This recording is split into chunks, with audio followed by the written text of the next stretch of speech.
Welcome, dangerous retards. Gather round. We have an exciting show for you today. A lot of people said yesterday that they didn't like the crows cawing or the ravens cawing, and so I went ahead and fixed it, and I see we have mixed consensus from the chat, but it's here to stay. I love it. And it brings me a great amount of joy. It gets me really pumped for the show. Before we get into all the topics today, like Ed Gain's The Monster series on Netflix, we're also going to talk about Three Eye Atlas, one of my favorite topics. Avi Loeb, the mysterious Jew, is on Joe Rogan's podcast talking about Three Eye Atlas. I think right now we're in the middle of the thing where it's supposed to pass behind the sun or something. It's going to do something spooky to us. So far, so good. I don't see anything spooky. We're going to talk a little bit about that. We'll get into some viewer-submitted content. We'll play some voice memos that came in. And then we're going to get into our caller segment in the second half of the show, which actually last time was very successful. You can see at the bottom of the screen there, not only do you have places where you can donate if you want to support the show, if you want to support me directly, you can do that. There's all kinds of information on the ticker at David Corbo 7 on pretty much...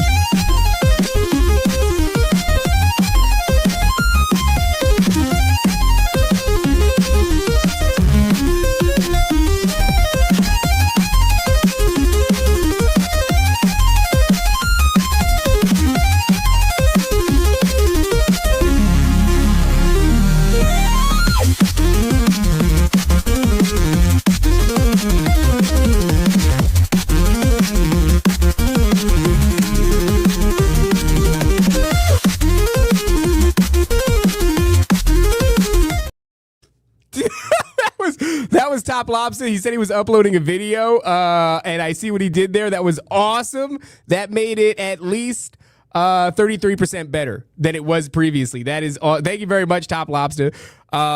So that's going to be our intermission music when it's time for a pee break, when it's time to build the chat up before the show starts. We're going to be playing that psychotic shit. So look forward to that happening again at the midway point of the show. I know I'm looking forward to it happening again. At David Corbo 7 on all... I don't know who's bringing that up. That's either Nancy or Top. Nancy's here, by the way. Say hi, Nance. Oh, wait. I think I have to add you to the stage first and then unmute your mic. There you go. Say hi, Nance. Hi. There you go. It's always good when she says hi in that sort of monotone, robotic. We were actually talking before the show, Nancy and I, where I was saying... You know, on the topic of Ed Gaines and Monster and specifically women's unhealthy obsession with serial killers.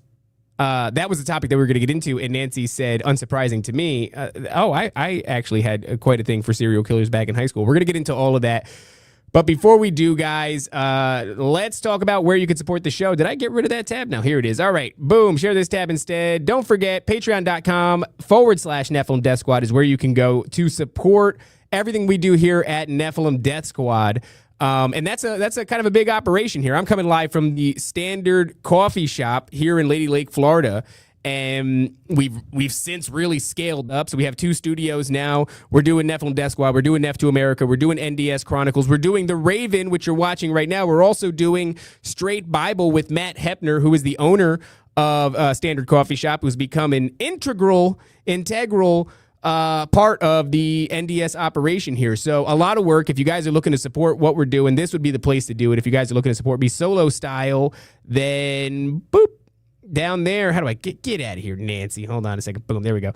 At the bottom there is where you would do that. And at the second half of the show, 321-209-8551 is where we're going to. This thing's supposed to auto switch. I don't know what the hell's going on. Oh, well, it's fine.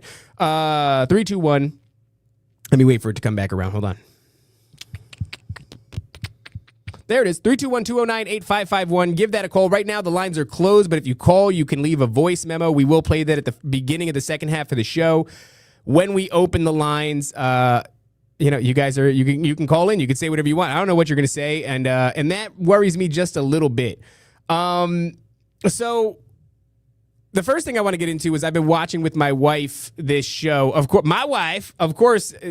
This is something that women are very interested in. And I got to say, just to let my wife off the hook, this actually came from Top and his wife.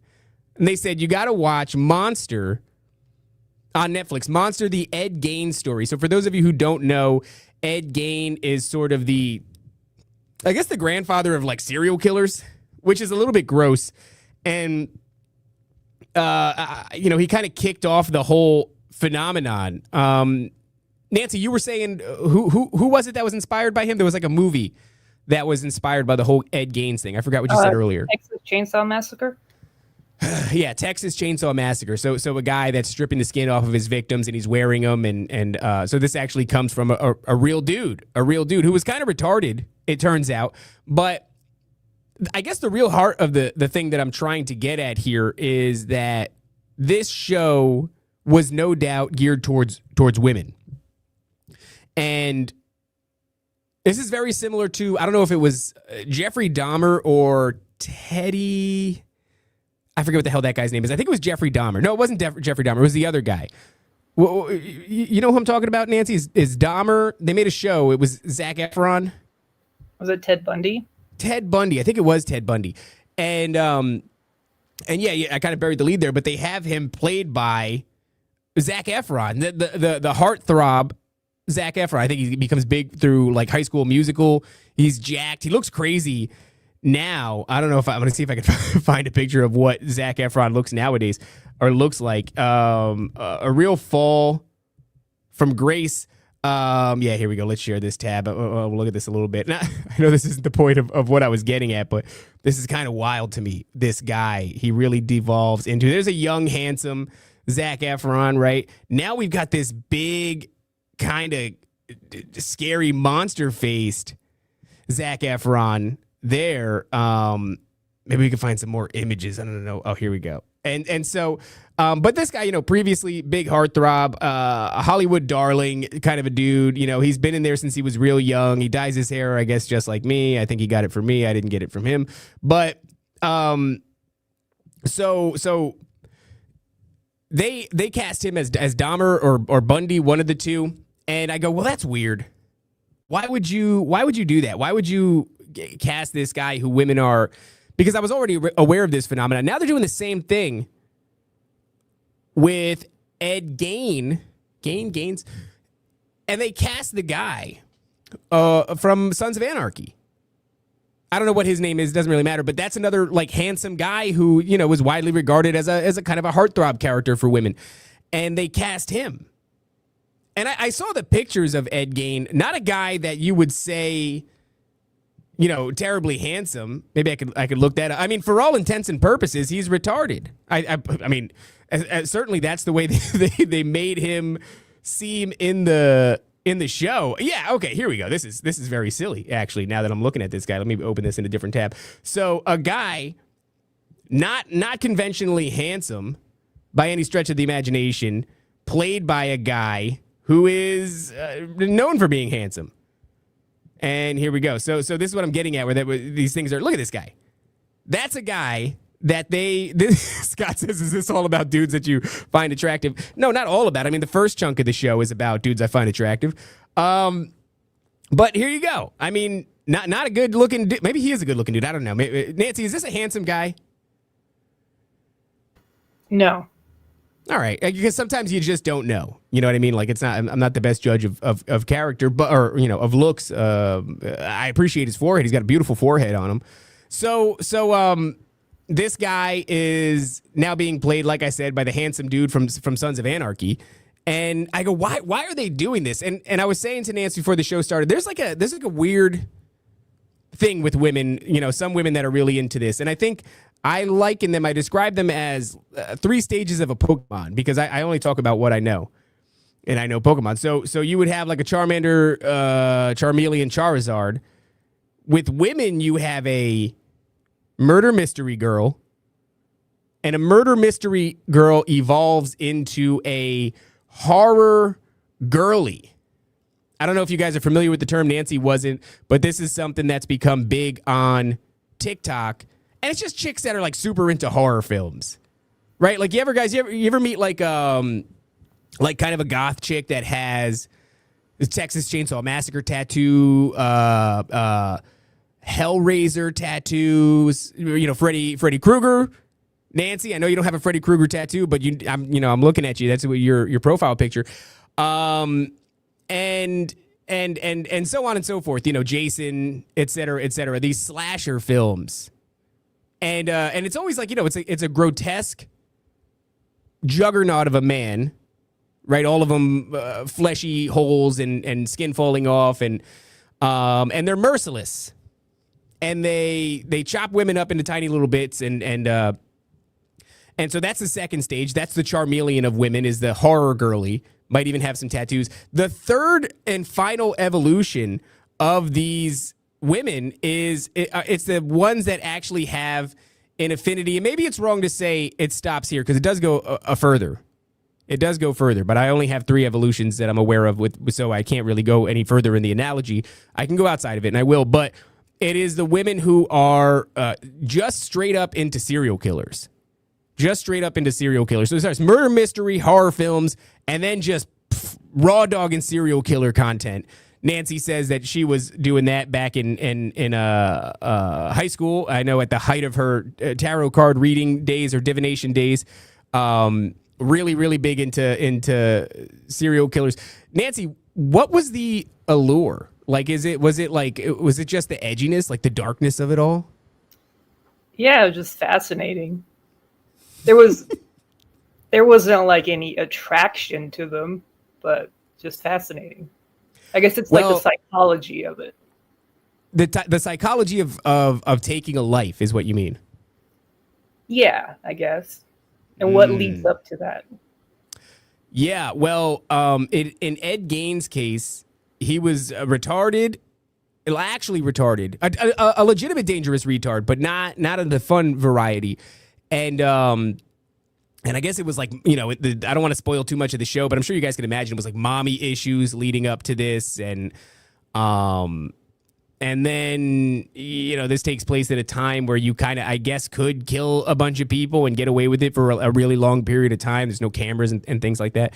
But I will depart from the analogy to say that there's an additional layer on top of this. And that additional layer is women who are throwing themselves at, FJ Fool says cross-dressing. And we're going to kind of get into that a little bit. We're not going to get into cross-dressing as much as we're going to address that element within this series monster, the Ed Gein story.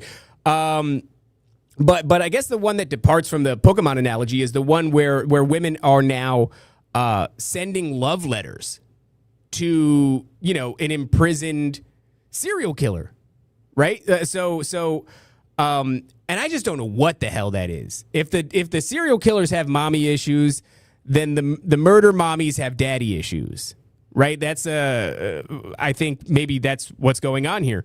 And he's just looking for like a strong male figure. And I guess what is a stronger male figure than a man who murders, dismembers, skins, and then wears the skin of their victims? So this series is not a lot of things make me cringe. I mean, you guys know I used to watch Final. That's interesting. Anthony Gutierrez, he says that the final form is smut book girls. I would say that smut book girls fall, a little bit lower on the list than sending love mail to Charles Manson. You know what I mean? Things of that nature.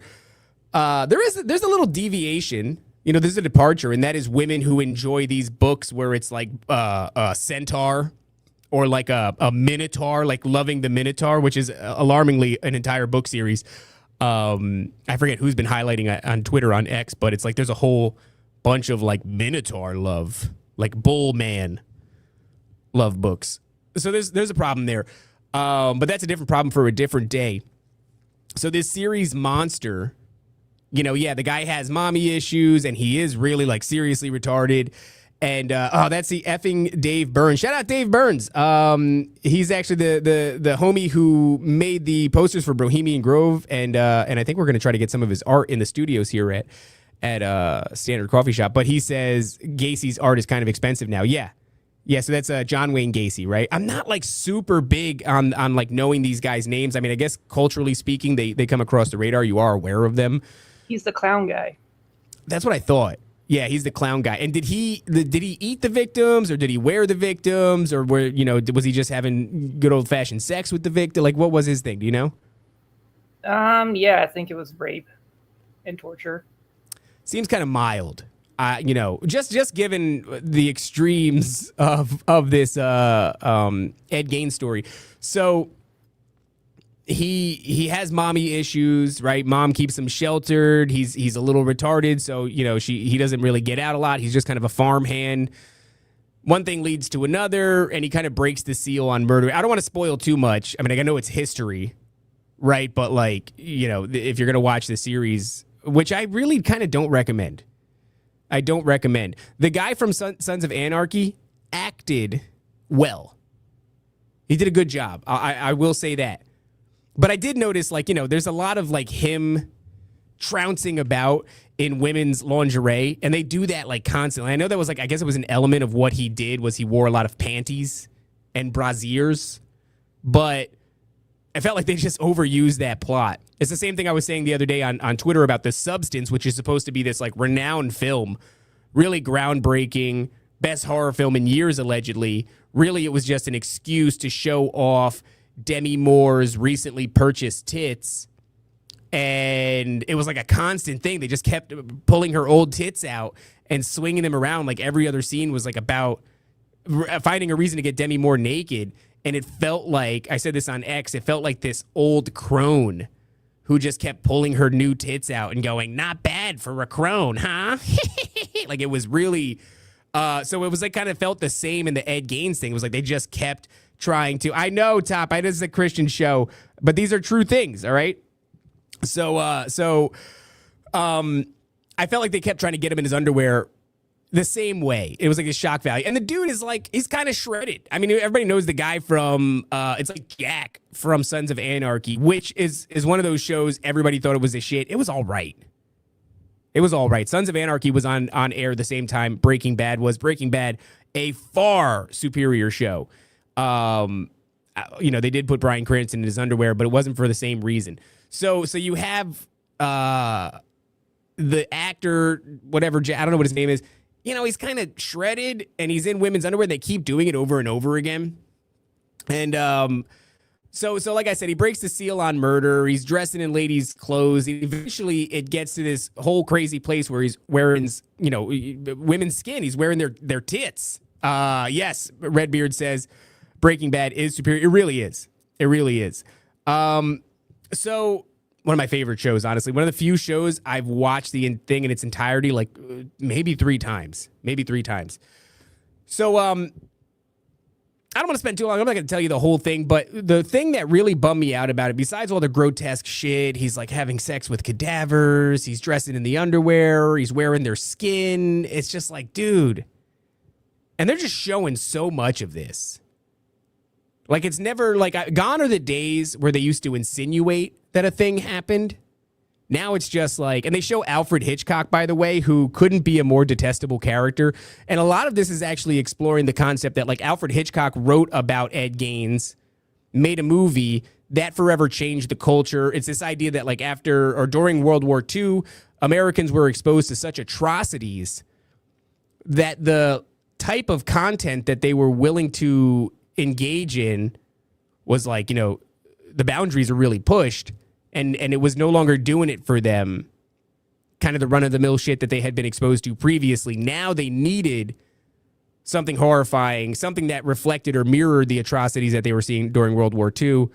So in that way, it's fascinating. And the other thing that they explore is that this created a copycat phenomenon, which was is a real philosophical question there, because it's these people that admired Ed Gein and then went on to commit atrocities would actually write Ed Gein after he was, imprisoned.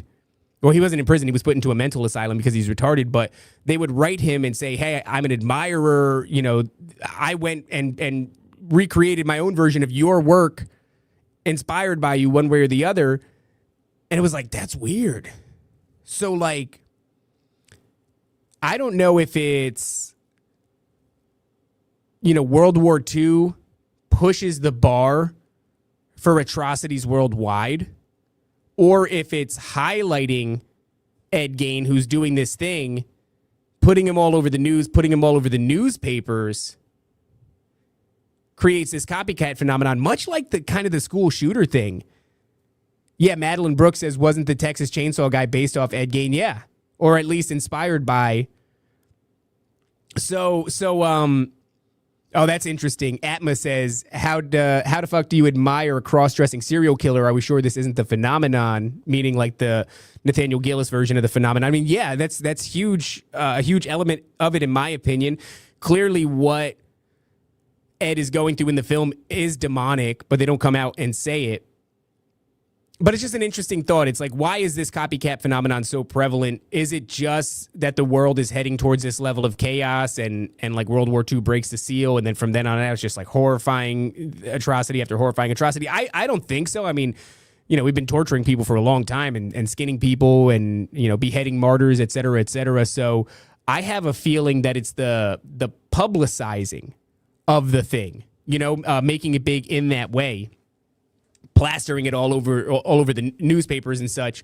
It becomes this thing that like grips American culture. I mean, every time we have let's say like a kidnapping of a particular like blonde-haired, blue-eyed little white girl, it like becomes the thing that enamors the country until the case is solved, right? Especially this was like a lot more popular back in the day before the internet made it.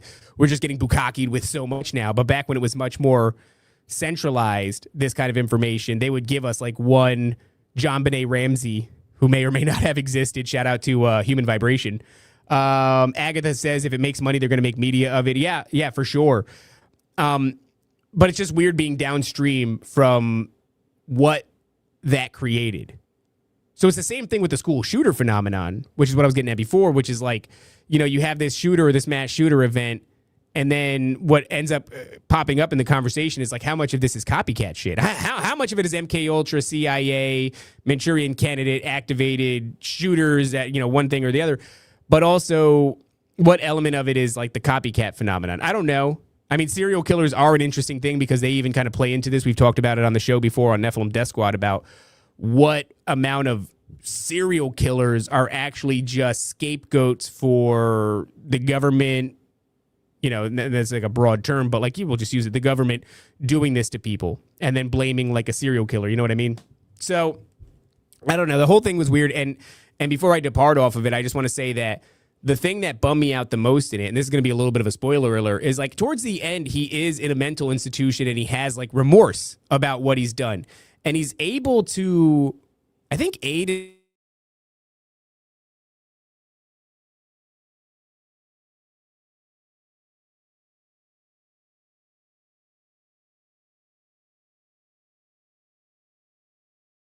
going here. Okay, good. I had a little internet problem for a second. So, let me make sure I'm not on the wrong shit. So he aids in the capture of Ted Bundy, and it seems like a big deal for him. There's even this moment where he gets to express like, "Oh, dude, I got to give back to it." Stream blapped out. F, I'm frozen. Are we all good? Are we back? Anybody hear me? Nancy, can you hear me? Yes, you're good. Okay, I think we're back. Okay, we're good. So he has this moment of remorse, and then he's able to give back by capturing, Ted Bundy or helping the FBI catch him. And you go, oh, okay, that's kind of cool. That's nice, like redemption, you know, sort of finding this solace in being able to at least contribute something positive to the world before he dies because he's very old and he's got a disease. And then he starts to die and he starts to hallucinate, and Netflix takes like real creative control over this process. Of course they do. They're going to sensationalize a lot of it, but there's no way to like know what Ed Gain's, you know, hallucinations. I put that in air quotes because it's like a spiritual experience really.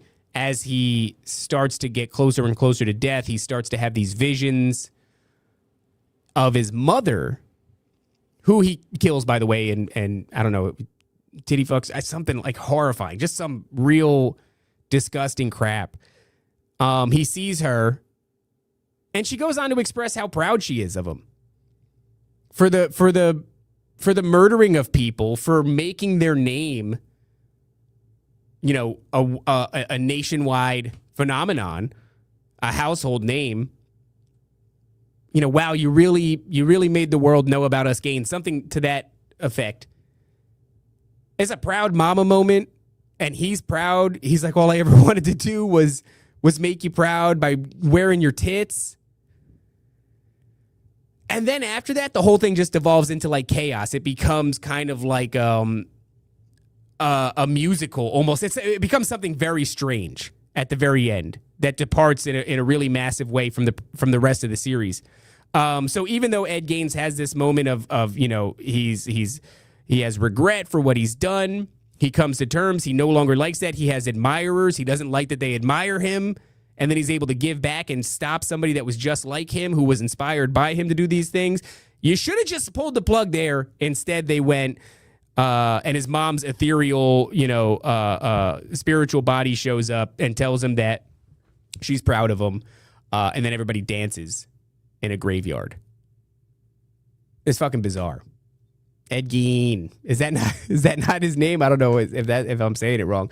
So yeah, man, really strange show and a really strange phenomenon. And that phenomenon, not wearing the skin of your murder victims, although that is strange, is the admiration of women, especially. I don't know if it's unique to just the West or if it's a worldwide phenomenon, but women, at least in America, as far as I can see, have an unhealthy proclivity for murder mysteries. It's funny too, because my wife was like, we'll watch this, and she was like, she's kind of like flinching at it and everything. But then I go, hey, there's a series about Derry, which is the place, where Pennywise the Clown is from in the Stephen King books, came out on HBO. It's a whole series about it. It came out last night, I think, was the first episode. And I said, that's kind of cool, like in time for Halloween. It is a pretty damn good movie. And she didn't want to watch it. She was too put off by it. It was too scary. And I'm like, we just watched a dude dance around in the tits of a woman. I don't know. But I was saying to Nancy before the show started, I think women need to ask themselves, why do they gear this shit towards us? And why are we so receptive to it? This is very similar to like the rants that I used to go on Timeline Cleanse, where it's like, why are women not stopping and saying, how come you're only feeding all that LGBTQ shit to me through my media? All the Netflix shows where there's gay couples, polyamorous relationships, trans kids who need acceptance, a lovable trans character who's, black and a lady with a dong. This exclusively exists in women's media. Women should be going, why do they only do that to us? Although now the kids have it. Transformers, which is hilarious, is a Netflix show, Decepticons, Autobots, and one of them is non-binary and is teaching the kids the importance of trans visibility or something. But Atma says women are easy to trick. Children are easy to trick, right, Atma? So, and I think really, yeah, Rat Season asks a much more potent question. Why are women? I think that's a fair question. We're gonna watch some content, and then we'll see around if anybody sent any content. You can see there beneath my name, if you would like to send content to the show, you can send it at David L. Corbo on X. If you want to donate to the show, also there's some stuff there at the bottom. When we come into the second half of the show, I'll read the donations. Use the auto switcher. The auto switcher is on, dog, and it don't be auto switching. Long press it. Long press it until it's blue, right? It was blue. I long press it. It's blue now. Bow, bow, bow, bow, bow, bow. No, it's not happening. I don't know what it is, but it's all right. It's fine. This is what we got. One thing. Okay. I probably should have had some of this pulled up, huh? Let's go. We got to go to X, and I have some interesting stuff on the 3i Atlas thing. I wanted to talk about it. It's one of my favorite topics, and I know everybody gets sick of it, but I feel like it's the gift that keeps on giving, and so we go and give it. Let's do this, share this tab. And the reason that I'm bringing it up is not only because it is it's the night of, it's October 29th and October 30th. It's supposed to go or should be going. It's happening right now. I don't know. It's hot as balls in here, dude. But it's supposed to be going behind the sun. And when it goes behind the sun, it's supposed to harness the energy of the sun and blast us with a laser beam that will surely turn us all to dust. No, that's not True, but it's part of the big scary thing that they've been talking about is like, oh, this thing is it's gonna I don't know, it's gonna hide from us, and then it's gonna do something here. Let's see. Yeah, tank top mommy. I know, guys. I'm just sweating my ass off here. So let's bring this up on stage. Boop. And so Avi Loeb is going viral now because he was recently on Rogan's show, and we have some weird JD Vance content too. We'll watch a little bit of that. But here we go. We'll start with this. I haven't watched it. I haven't watched Rogan in quite some time because when you do, it's not that Rogan's bad. It's just that when you do podcasts, you tend not to watch a lot of podcasts. So this is from Pesquisador. Am I sharing this? Hold on. Let me go back and make sure I'm sharing this. Okay, I am sharing this. Avi the Jew says Gary Joseph. Correct. Rumble chat is broken for braised donut. Let me check the Rumble chat. Looks like it's still chatting. Looks like we still doing the thing. I don't know what to tell you. Try refreshing your browser, baby. Okay, breaking. Scientists just detected a series of mysterious pulses coming from 3i Atlas 8, 13, 8, 5, 13, 8. I don't know, there's Morse code or something. The signals are broadcasting at 1,420 megahertz. The cosmic hailing frequency that SETI researchers use to scan for signs of extraterrestrial life. Oh, that's interesting. So this is a frequency that SETI, the search for extraterrestrial intelligence, there you go. Boom, look at that. Remember what acronyms are and shit? Would pump this out into the universe, I suppose, the galaxy, looking for signs of extraterrestrial life. Now 3i Atlas is apparently blapping us with the same frequency. So interesting.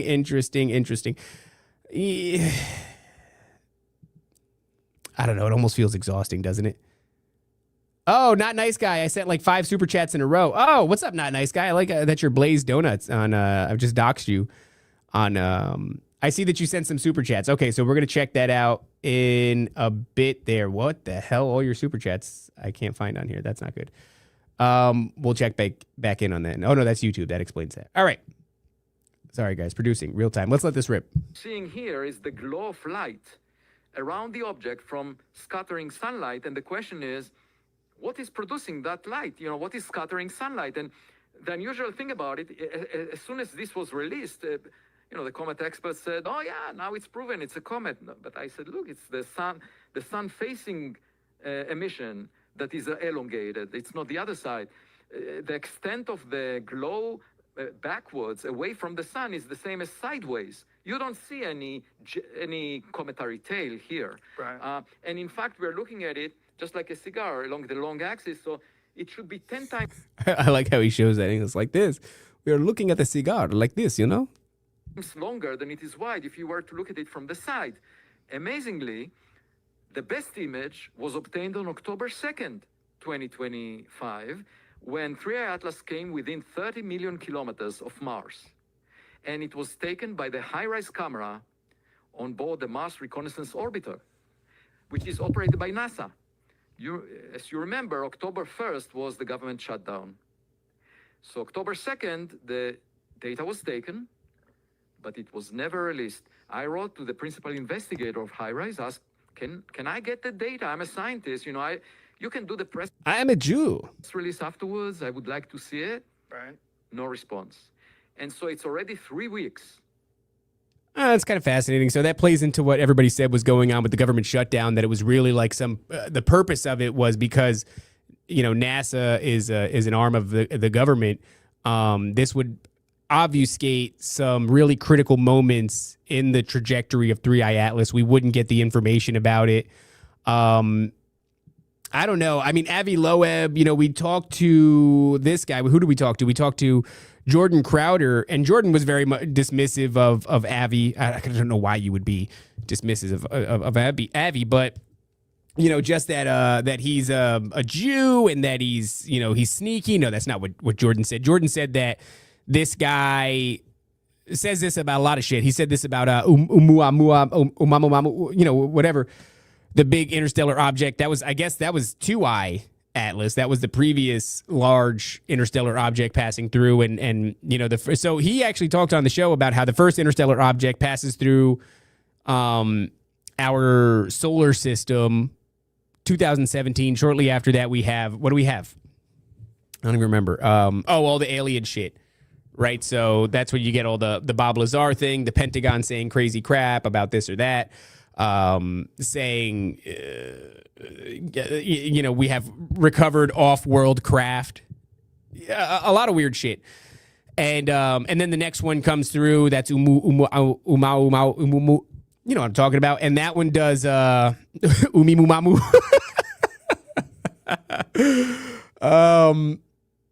And that one does COVID. Obviously, you know, for those of you who didn't know, umamumimu caused COVID. And now we have this other one passing through. So surely something will happen. But I don't know if it's just like an energetic thing. It does feel like a lot of people are gearing up. You know, two of the most obvious characters are Avi and then, or Avi. And then, who's this other guy? Lady, Anal Paulina Luna. She's talking about it. She's a Congress lady. And they keep talking about it, and the New York Post keeps talking about it, and the internet is, you know, on fire with it if your algorithm is feeding you this shit. But it's also on fire with a lot of lies. You know, one of the things that I mentioned recently was that people are saying, "Oh, Elon Musk has confirmed that this thing is an interstellar ship." Not the case. It's just simply not the case. He never said that, but that doesn't stop it from going crazy. Oh, that's interesting. Subliminal Messenger said Cliff High didn't lie. Yeah, well, there's still time in 2025, and given what's happening right now, you know, that it's certainly hidden behind the sun and certainly plotting our downfall, anything could happen. And Cliff High's predictions did basically say, like, you know, it takes place within 2025, and that's what a lot of other people say. And that's the thing that kind of gets me going, is like all the New Age, Theosophy, kind of Blavatsky crap all points to 2025 as being like this big alien moment. So, let's see. Mike said, you said on Rogan that it has a giant star of... Three Eye Atlas actually has a Seal of Solomon, a Star of Remfam carved into it. Gary Joseph says maybe it's Jesus. Whoop My Baby Mama's Hoe Ass says Melee, right? Shout out to Cliff High. The Melee in the skies. Who knows? But there's something about him. I've actually never listened to Avi Loeb speak, but I can confirm, like, now hearing him, very, very sneaky. He's got a way about him. He's just talking I don't like the way he sounds. Sounds very sneaky. Here, let's see. We got another clip from, so I guess this one is from Red Panda Koala. Red Panda Koala says, let me share it. That would probably help, right? It would be good if I shared it. Boop. We're going to do that, and then we're going to put it back on here. Okay, great. Red Panda Koala, which is an interesting page. He's kind of all in the mix when it comes to, what are these things called? UAPs. Quote, the chance of it aligning with the arrival direction of Three Eye Atlas is 0.6. Harvard astronomer Avi Loeb on Three Eye Atlas coming from the same direction as the 1977 WOW signal, which is nothing that I understand or can claim to understand. I'm aware of it as a thing, some sort of signal that they detected back in 1977. I'm sure this Jewish dude will tell us all about it, but 2 weeks ago. Here, let's just let him explain. We'll make him big. Boop. Am I sharing this? I'm going to make sure I'm sharing this. And this is from his appearance on the Joe Rogan thing. You know what I'm saying? 2 weeks ago, I realized the arrival direction of 3A Atlas was within 9 degrees of the WOW signal that was detected in 1977, which was an enigmatic, powerful radio signal that definitely came from outside of this Earth. We don't know from where. It was coming from a source that was approaching the sun. And the chance of it aligning with the arrival direction of 3A Atlas is 0.6%. And I just said, well, that's interesting, because 3A Atlas was at the distance of 3 light days from the Earth. 3 light days. I just, something about like the numbers. It's like 0.6%, and it is 3 light days away from the Earth. And I'm like, I just feel like you guys make shit up, dude. Like, I know, I get it. I'm retarded, and that's fine. But, like, 3 light days. I know if there's light years, there's got to be light days, right? Is there light months and light weeks? And I don't know. Is there, like, light work weeks? I don't it just seems so, you could just kind of say whatever the fuck you want. It's like quantum physics where they go, like, it is both there and not there. But the act of looking upon it determines whether it's there. And I go, all right. I mean, it really doesn't clarify anything for me. That time, and you just need about the output of a nuclear reactor on Earth, a gigawatt or so, to produce such a radio signal. Say a nigga what? What is this?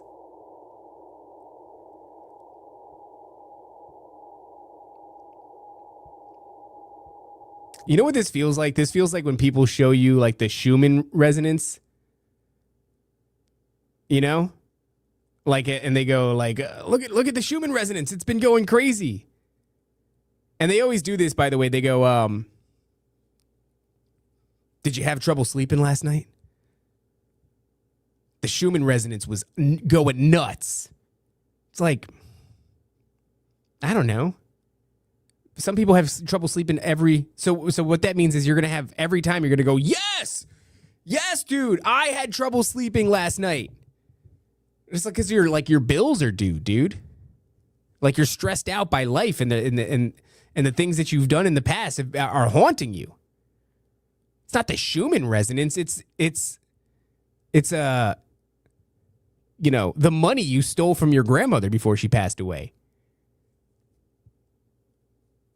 No, it was the Schumann resonance. I don't know.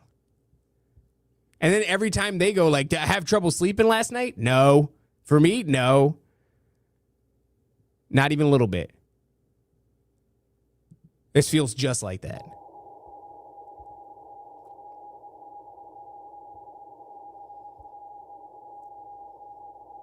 And my weight is like, it's going to reach the top line.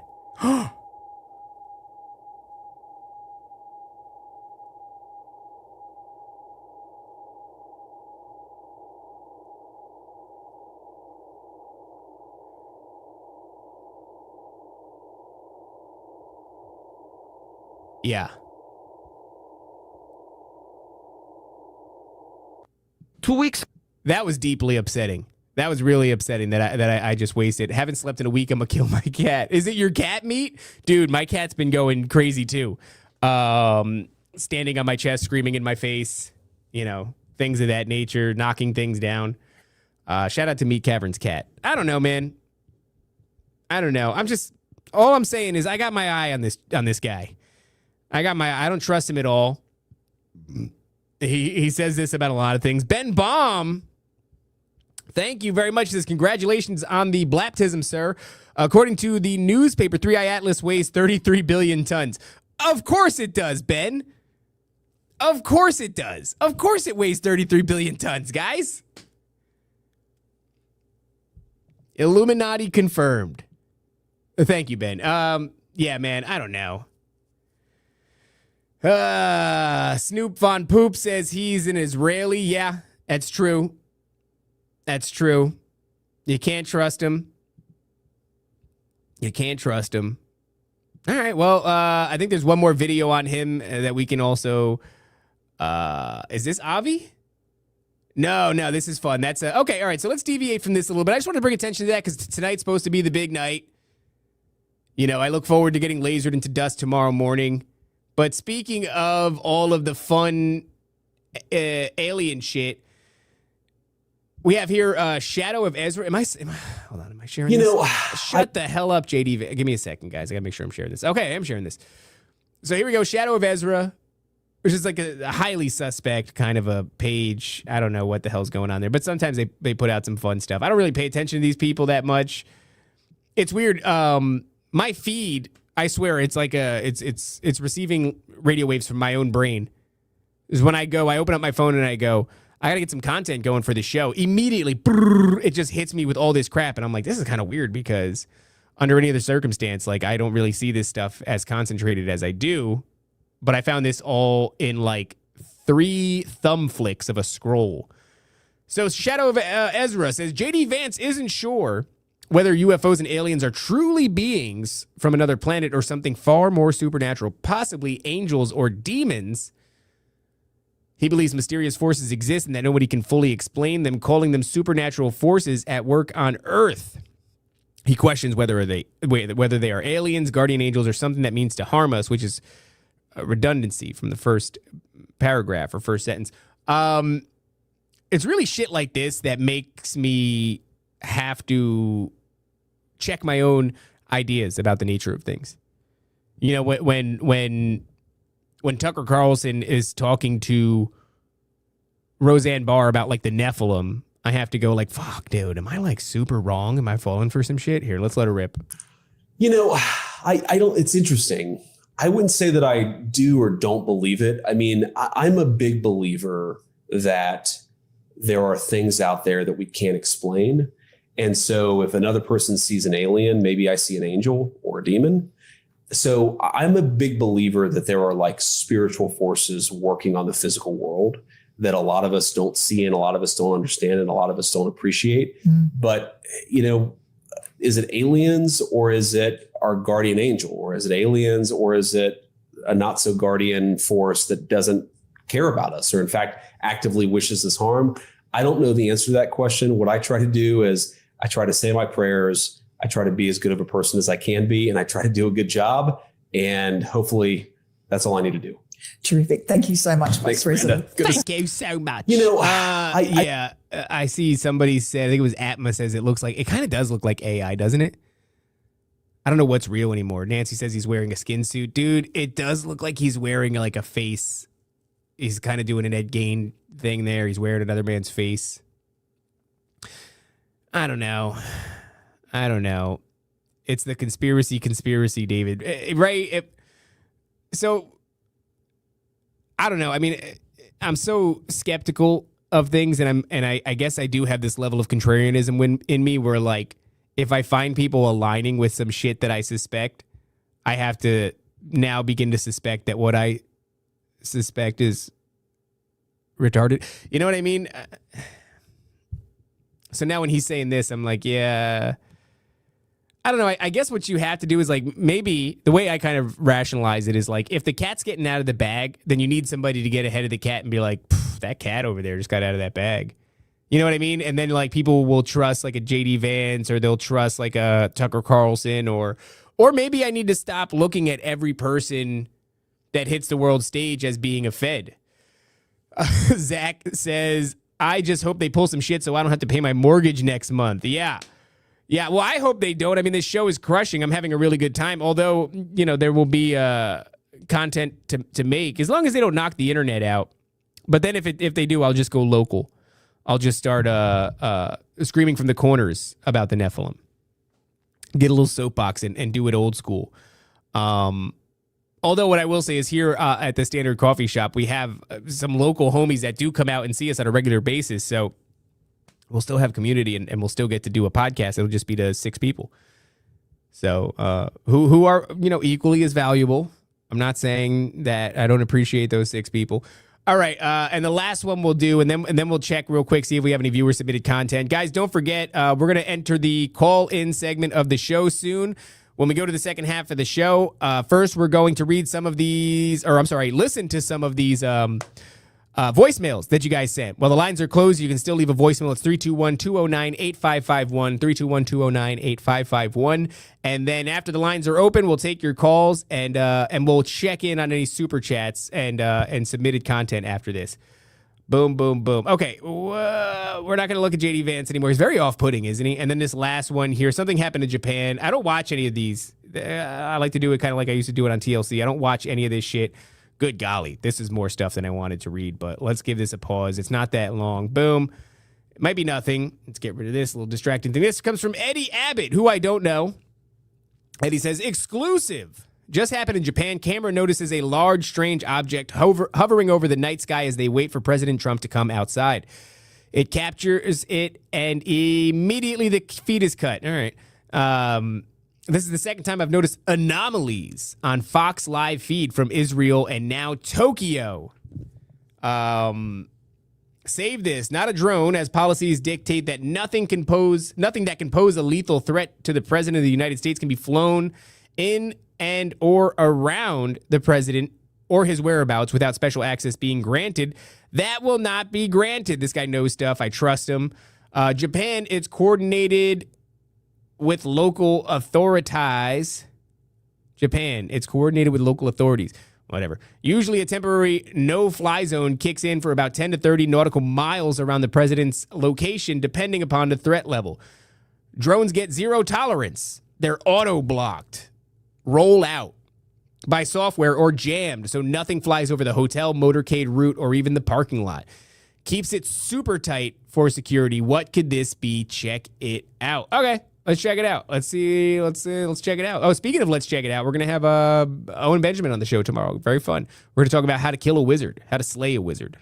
The United States has much more leverage over China than China has over us. And yes, a lot of Americans have talked about rare earth dependence. What was that? Holy smokes. Look at that thing. I don't know what that is. I mean, granted, it's not the typical formation that you would expect to see from a plane, but if you get rid of the sort of drag to the lights and you imagine that those are just focal points instead of like elongated lights the way they are, like a frames per second or just like the movement of the camera type of deal was causing that, it could fucking be a plane. Looks a lot like a plane. Oh.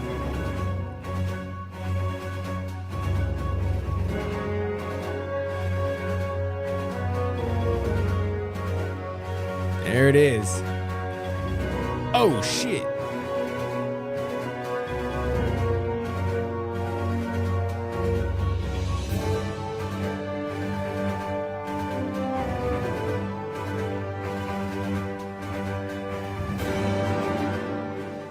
And pharmaceutical dependency, but yeah, the I'm going to go out. States has much more leverage. I'm going to go out on a limb and say it here. I could be wrong, but that looks stupid as shit. And I want to see something really quick. How many views does this have? I mean, this is a nothing situation in my opinion. That looks just like, as somebody said, regulation lights. Hold on, let me check in with the chat real quick. Who said it? Get all your sticky grenades. Regulation lights from Agatha Wolf. Yeah, I agree. The red, the blue, the standard means of aerial communication between the tower and the vehicle. I don't know, man. But let's have a gander. Let's see how big this went. 1.4 million views. I mean, no fly zone. It's a no fly zone because Eddie Abbott said it's definitely a no fly zone, and then this guy I like over here says such fear mongering. It's a damn plane in the distance. And he goes, did you read? There are 0 flights, 0 drones. Japan confirmed this. I own a phone but can't freaking read, boy. I don't know. Eddie Abbott's kind of a bitch. You know what's funny, by the way, guys? Last episode, we talked about that guy that was saying that Jesus Christ is going to show up as a Pleiadian, the one that TopLobsta reposted, and I think like that guy knows I had him. I read his shit on the show and made fun of him because he blocked me. I've never interacted with him, and he blocked me. He's got me blocked now. Just because I disagree. What? Nancy, come on. I don't think I called him gay or anything like that. I mean, I might have insinuated it, or maybe I said it outright, but he didn't know that. He wasn't watching this show, and I don't appreciate that. I went to go, actually call him gay, and I couldn't interact with his stuff. I said that. What did I do? And he was a topic of conversation for the first half hour of the show, but I don't know. I don't think I crossed any lines. Hopefully Eddie Abbott doesn't block me. Yeah, I could see you not nice guy. It's not broken no more. Hey, Grey Pill Podcast, what's going on, brother? He's Syrian. Who's Syrian? The guy that I made fun of? All right, let's see what we can do here. We're going to start looking for viewer-submitted content. Like I said, you can send it over there. I know Redbeard sent some stuff yesterday. Let me just have a gander at it to make sure that there's no... I have to pre-screen these things now. So that you guys don't show me horrifying crap. That's all the way back in July. And this is on Saturday. This is probably... What was Saturday? What's today? Today's Wednesday. Okay, so he sent 2 things here. That's interesting. A serial killer post. All right. Shout out to Redbeard on X. Thank you for the content. Let's check it out. Let's do that. How do I do this again? Let's do it like this. And then we got to press that. Okay. So we have here top 10 most notorious female serial killers in the world. I have a feeling that the reason that he sent this is because somewhere on this list of 10 is Nancy. Nancy probably made the list. Dorothea Puente, the Death House landlady. We're going to start getting into serial killers here. Puente's killing spree began in 1982 when she began renting out her apartment in Sacramento, California. Puente would take in old men and occasionally drug addicts, sleep them off. What does that mean? What does it mean to get sleeped off? Huh. Is that a typo? Sleep them off real good, and then suffocate them or poison them. She'd cash their Social Security checks and keep the money after that. After a local handicapped man went missing, police were notified of the residence. Puente was charged with 9 charges. After they discovered 7 dead on the premises, she was given a life sentence, but she died at the Central California Women's Facility at the age of 82. There she is. Oh, no, that's not her. That's her. Kind of looks like my grandma. I got a grandma that looks like that. Puente sounds like a Spanish last name, though, doesn't it? Chat, we're doing serial killer content. Isn't that fun? Sounds like a swear for a Christian show. Have I been swear? I don't think so. I just get, it's hard. You do a one-man show. You got to talk a lot. You got to keep the momentum going. Sometimes things slip out. I wouldn't knowingly say a thing. Juana. Let's have a gander at her. There she is. Juana Barraza. Not much of a looker. I don't know how old she is there. Oh, she was a, what do you call this? Rey Mysterio Jr. is a, what's a Spanish wrestler called? Damn it. I'm sure it'll say it if I just read it. Let's go back. Professional wrestler. No, that's not the word. Chat, what the hell's the word? Conquistador? No. She's a luchador. There we go. Thank you, Def Not Eric Dubé. Luchador. You guys crush. You guys are crushing. You're all correct. Good job, guys. 10 points for everybody in the chat who said luchador. Okay, Juana Barraza was a professional wrestler and serial killer from Mexico City, Mexico. Between 1998 and 2006, 16 elderly women were found strangulated to death throughout Mexico City. Damn, she killed 16. All the victims were age 60 or over, lived alone, and were specifically targeted by Barraza. So she just strangled old ladies. Oh, that's not nice. She would knock on their doors, pretend to be a government worker, and then she would powerbomb them through their coffee tables, get them in a rear naked choke, and end their miserable lives. That's not what it says. Once she gained their trust of her victims, Barraza would attack and strangle them with phone cables or items of clothing. Barraza was apprehended in 2006 and sentenced to a staggering 759 years in prison, where she still remains to this day. Her motivation to kill allegedly stems from her hatred of her mother, who allowed men to rape Barraza as a child. Good God. What the hell, man? Jeez. Subliminal messenger. Anaconda squeeze. Yes. Hey, Mama Lobster says luchadora. Yeah, that's the Latin. I mean the lady version, not the Latin version.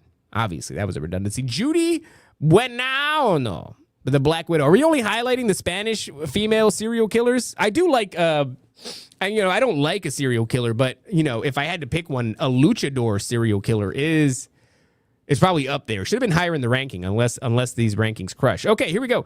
Let's have a gander at Judy. Mid. No. That's just being silly. Not a good haircut on Judy. Okay, Judy Buena. Judy B was a ruthless serial killer who murdered her husband, son, and lover for over 12 years. Over 12 years. She didn't murder them all for 12 years. Married her husband, James Goodyear, in 1963. Slowly placed arsenic into Goodyear's meals for the following 8 years until the poison wore him down. Damn, dude. Talk about a long game.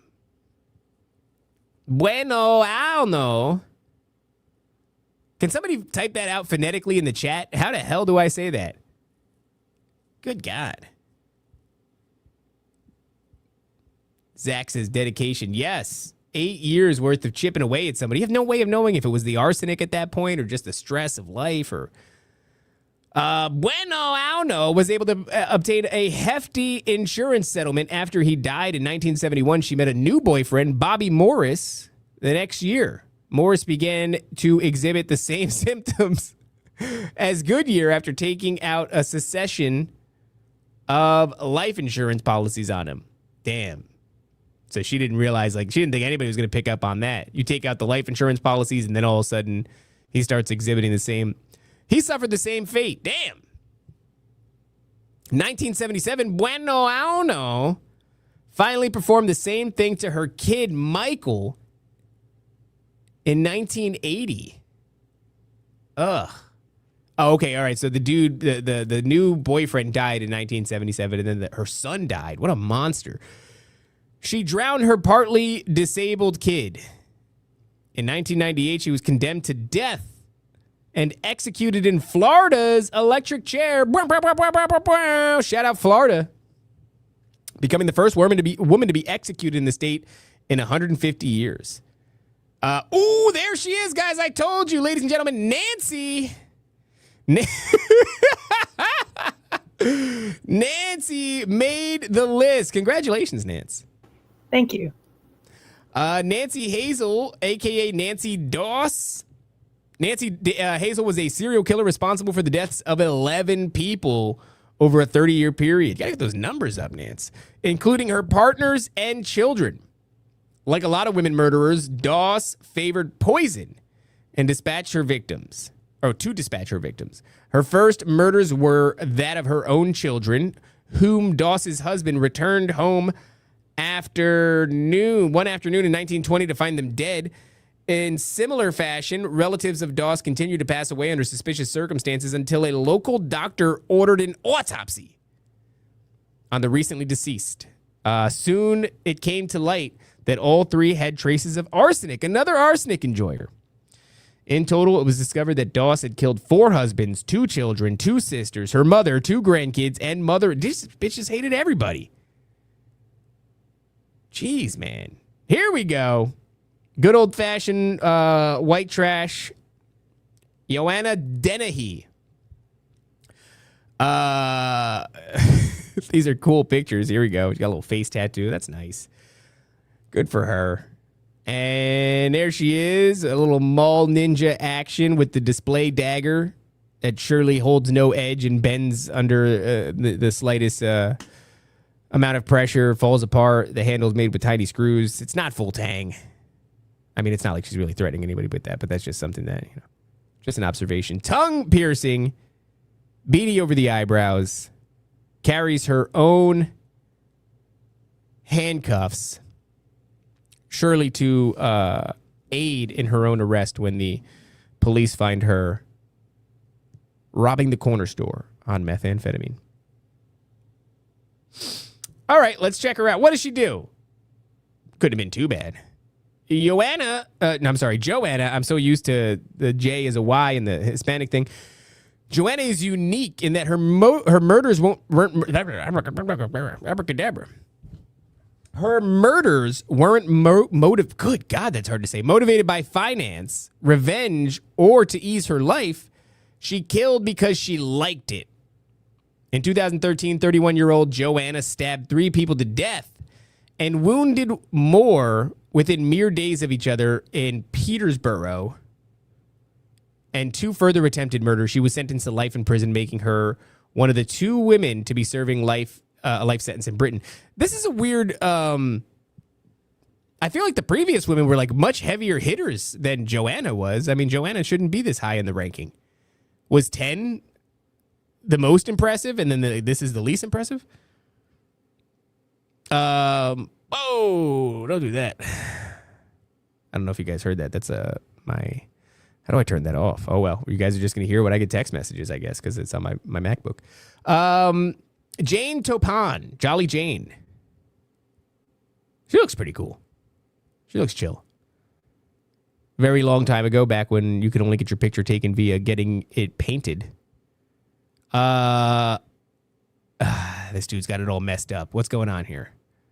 Amounts of morphine. This thing hasn't, maybe I can click on her thing. And, oh, my God. Whoa, Jesus. What's happening here? What happened? Do you guys see that? Everything got all messed up. There we go. Nope, it seems like some of the thing got deleted. Oh, well, amounts of morphine and atropine into them. I don't know what's going on here. This thing starts off in the middle of it. Both for hedonistic and experimental purposes. After the entire family was wiped out under her care, authorities became suspicious and carried out autopsies on the victims. There, they discovered the true extent of Topan's activities over the course of 20 years. Topan carried out at least 31 murders. Oh, 31 murders. Damn. That deserves I don't have any buttons, but that. Although she confessed to killing somewhere in the region of 70. Damn, dude. That's crazy. Let's check in with the chat. I can't see it at all. Are we enjoying this?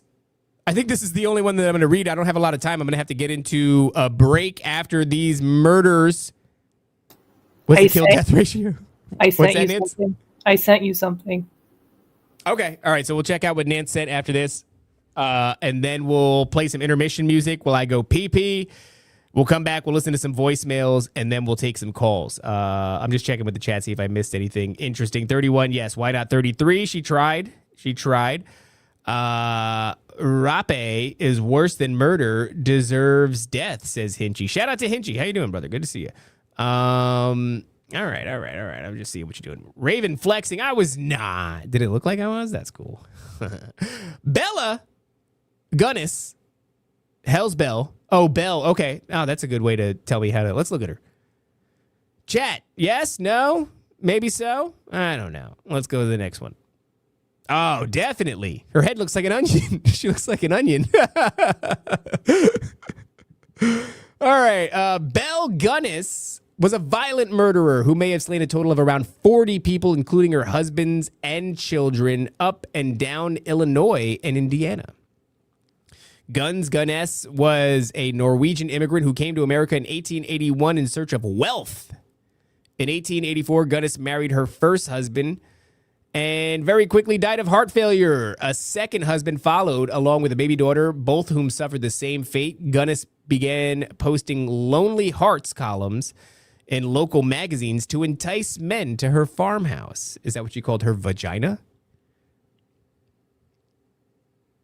Once there, she would take their money and kill them. It was only after her farmhouse burnt down that authorities discovered the bodies of 40 men and children. Mysteriously, Gunnis vanished, never to be heard from again. In 1908, one of Gunnis's farmhands revealed that the whole arson incident had been planned, and Gunnis had fled with her money.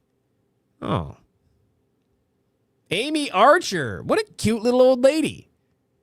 She doesn't look like she'd do a whole lot of murdering, right? Xerox says never goon. That's right, guys. Never goon.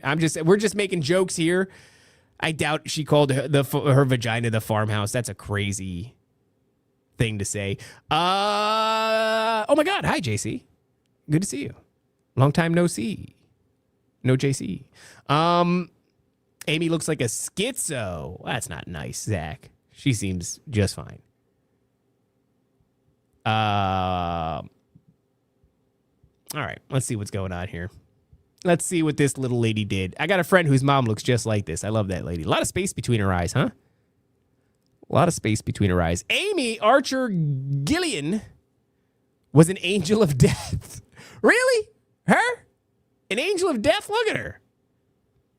Didn't look like she hurt anybody. The Harold Shipman of her day. She ran a nursing home in Windsor, Connecticut, and used her medical role to kill off elderly women and men for profit. Gillian opened up her care home in 1901. Check replies for the rest of the... Okay, yeah. And over the ensuing 13 years, she married 5 different male residents, all of whom died shortly after marrying. After ensuring their lives, Gillian would use arsenic, there you go, and strychnine,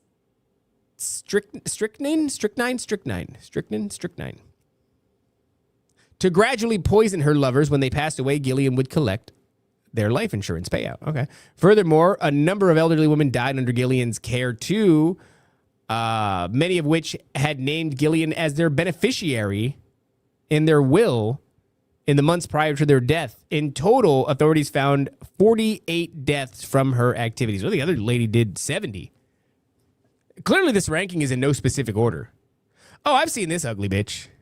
Yeah, I've seen her. Aileen Warnos. I've seen her, like, I guess, you know, whatever, like feminist propaganda, right? Like, she's a strong, independent woman, don't need no man. Kind of, and that's why she murdered. Yeah, oh, wow, there you go. Damn, dude, I am crushing. Feminist icon or serial killer. Eileen W. is one of the most infamous names in modern true crime, operating as a sex worker throughout Florida in the late 80s. W was responsible for the deaths of 7 men in total, all of whom... There's a movie about her, and it's called Monster. That's right. That's right. Yeah, that's why I am vaguely familiar with her. That's interesting. Yeah, and that she's become a feminist icon. Very cool. Feminists really know how to choose it. It's like back in the 60s or 70s, they had like the Lilith movement, which is like a little on the nose. All of whom were shot at point blank range. All of the men who W killed were clients who'd enlisted her services, her vaginal services, or otherwise. I'm sure it was a sliding scale of services that she offered. But according to W, all the clients turned violent. And that's why she's perceived as based within the feminist community. She's a sex worker, which is synonymous with liberation, sexual liberation. And when these men got too handsy, she killed them. Well, whatever. I'm sure that's exactly how it went. So they all turned violent. Her murders were allegedly all acts of self-defense, although W later retracted these claims. W was arrested in 1991 and sentenced to death. Death! Well, that's extreme. I don't know. I go back and forth with the death penalty. I'm like, I don't know if the state should be able to kill you. But then when you hear about like horrifying monsters, I go, well, certainly kill them. I don't know. I got to pray about it. What do you think, Nance? Death penalty, yay or nay? Yay. All right. Fine. I guess I'm yay too.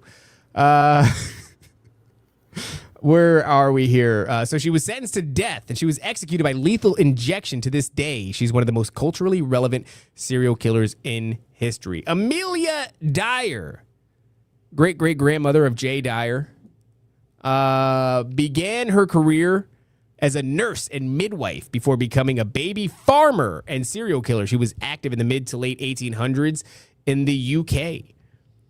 In the Victorian era, baby farming was a successful business. Carers would adopt abandoned children under the guise of looking after them for a fee, but in reality, abuse and murder them. Abuse and murder them. Abuse and murder them. Dyer began by taking in unwanted newborns for a fee. Dyer had intended to starve and mistreat the children at first. However, she soon shifted her focus to faster killings, which allowed her to generate even more money. Dyer dodged the authorities for years. She pleaded guilty to only 1 murder, but based on the time frames and years of activity, she most likely killed between 200 and 400 children. In 1896, she was hanged. In 1896 for a crime. Man, what an anticlimactic fumbling of the ball. Right at the end there. End of thread. Well, that was interesting. Thank you, Redbeard. That was long as shit. And because of you, we simply have no time for anybody else's content except for Nancy's. Let's go see what she had. I don't want to do this. Boop and boop. What the hell is this, Nance? That's the guy I was telling you about before the show. Oh, the guy who sticks needles into his gooch? Is that what you said? Yeah. Who was that? Albert Fish. He killed children and ate them. And jammed needles in his, not quite his beehole, just in his taint. Yeah, and his taint. What was the reason for that? Did he say? He liked it, Feels good, man. I guess. I don't know what this show is. You know, like, I was like, I'm gonna bring the community. I'm gonna bring the community together, and you just never know where that's gonna go, I guess. All right, we're gonna take a brief break, and when we come back, we're gonna get into some voicemails and some calls. So hang out for a little bit. We'll play some psychotic music, and we'll get right back to it. How do I want to do this? We want to share this tab instead. Bring this back to the beginning. I got to drink some water, dude. I am parched. And all right, we'll see you in a few. Boop.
Dang.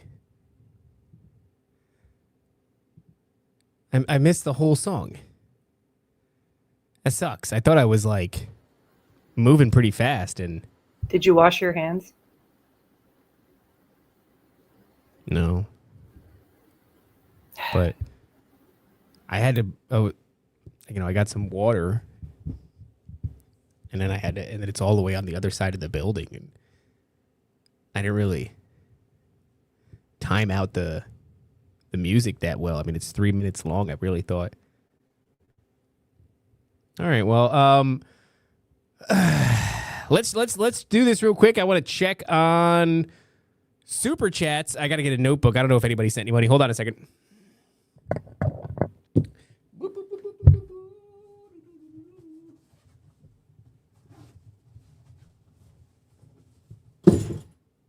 And I brought my handy dandy notebook for keeping tabs of whatever money I make here.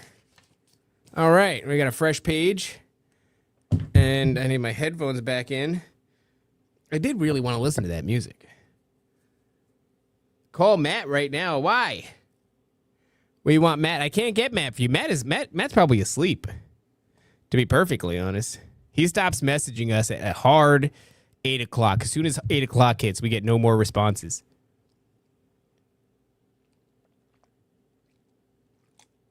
All right.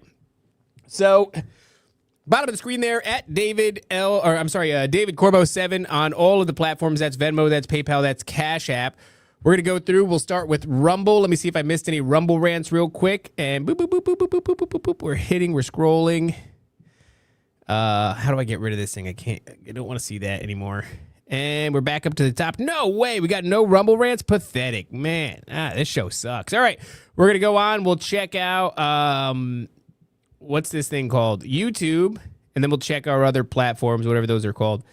Boom. We got a couple. Thank you to Conspiracy QT for the $2 donation. It just says, tell me that's a coincidence. Conspiracy KT. Oh, that's interesting. You guys friends? You should be friends. If you're not friends, you are now, right? I mean, there's a $2 donation. Thank you kindly. And then we got another one from Swamp Fox Mike. Blapping with the homies. Guamin for the Lord. Amen, brother. Amen. He actually posted something before and tagged us in it. Swamp Fox, if you're still here, I showed that to Matt. And I think he liked it. I forget what he said. I think it said like Blappin' and Guamin at the bottom. It's just Matt with sunglasses on. Another $2 donation. Okay, let's check out. We're going to check out Cash App and those other platforms real quick. And then we're going to play some voicemails. And then we're going to open up the lines because it's already getting late. And, I guess I have nothing going on. I can keep going, but. All right. So we're going to check out Cash App.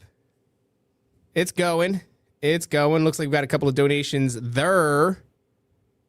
Was this, no, that was Monday. Oh, I didn't count this one on Monday. This was Keisha, whose last name I won't say. I won't dox her, but it's Barry Texan. Thank you for the $10 donation. I didn't get to count that last time. And we'll check PayPal. And then we'll move on to, why do I still got this on the screen here? Hide current thing. Boom, boom, boom, boom. Whoa, that's not a donation. That's money getting paid for bills. All right, looks like nothing there. All right, guys. So we're gonna get into Venmo. Okay, we did get something on Venmo. Thank you, Atma, for the really random amount of money. $4.87. Thank you very much. He says, for the love of math. Well, luckily I don't have a lot of change this time, so I'll be able to do that pretty easily. Okay, we're going to play a couple of voicemails that we had from the other day. And some of them came in this morning. Oh, schnapps. Looks like we actually got 5 of them. So how do I want to do this? Can we hear it? Is it active? I'm going to play this. Guys, let me know if you can hear it. Hold on.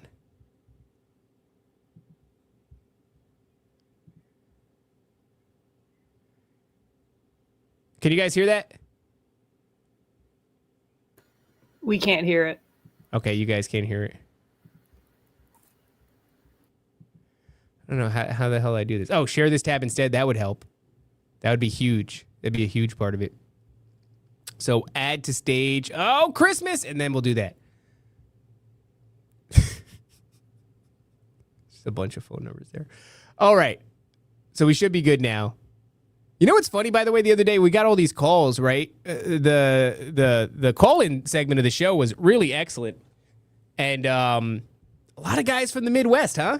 A lot of folks with country accents listening to this show. Shout out to the Midwest. And also shout out to Turks and Caicos. All right, here we go. James White with the $2 donation. Shit, should have doxed you. $2.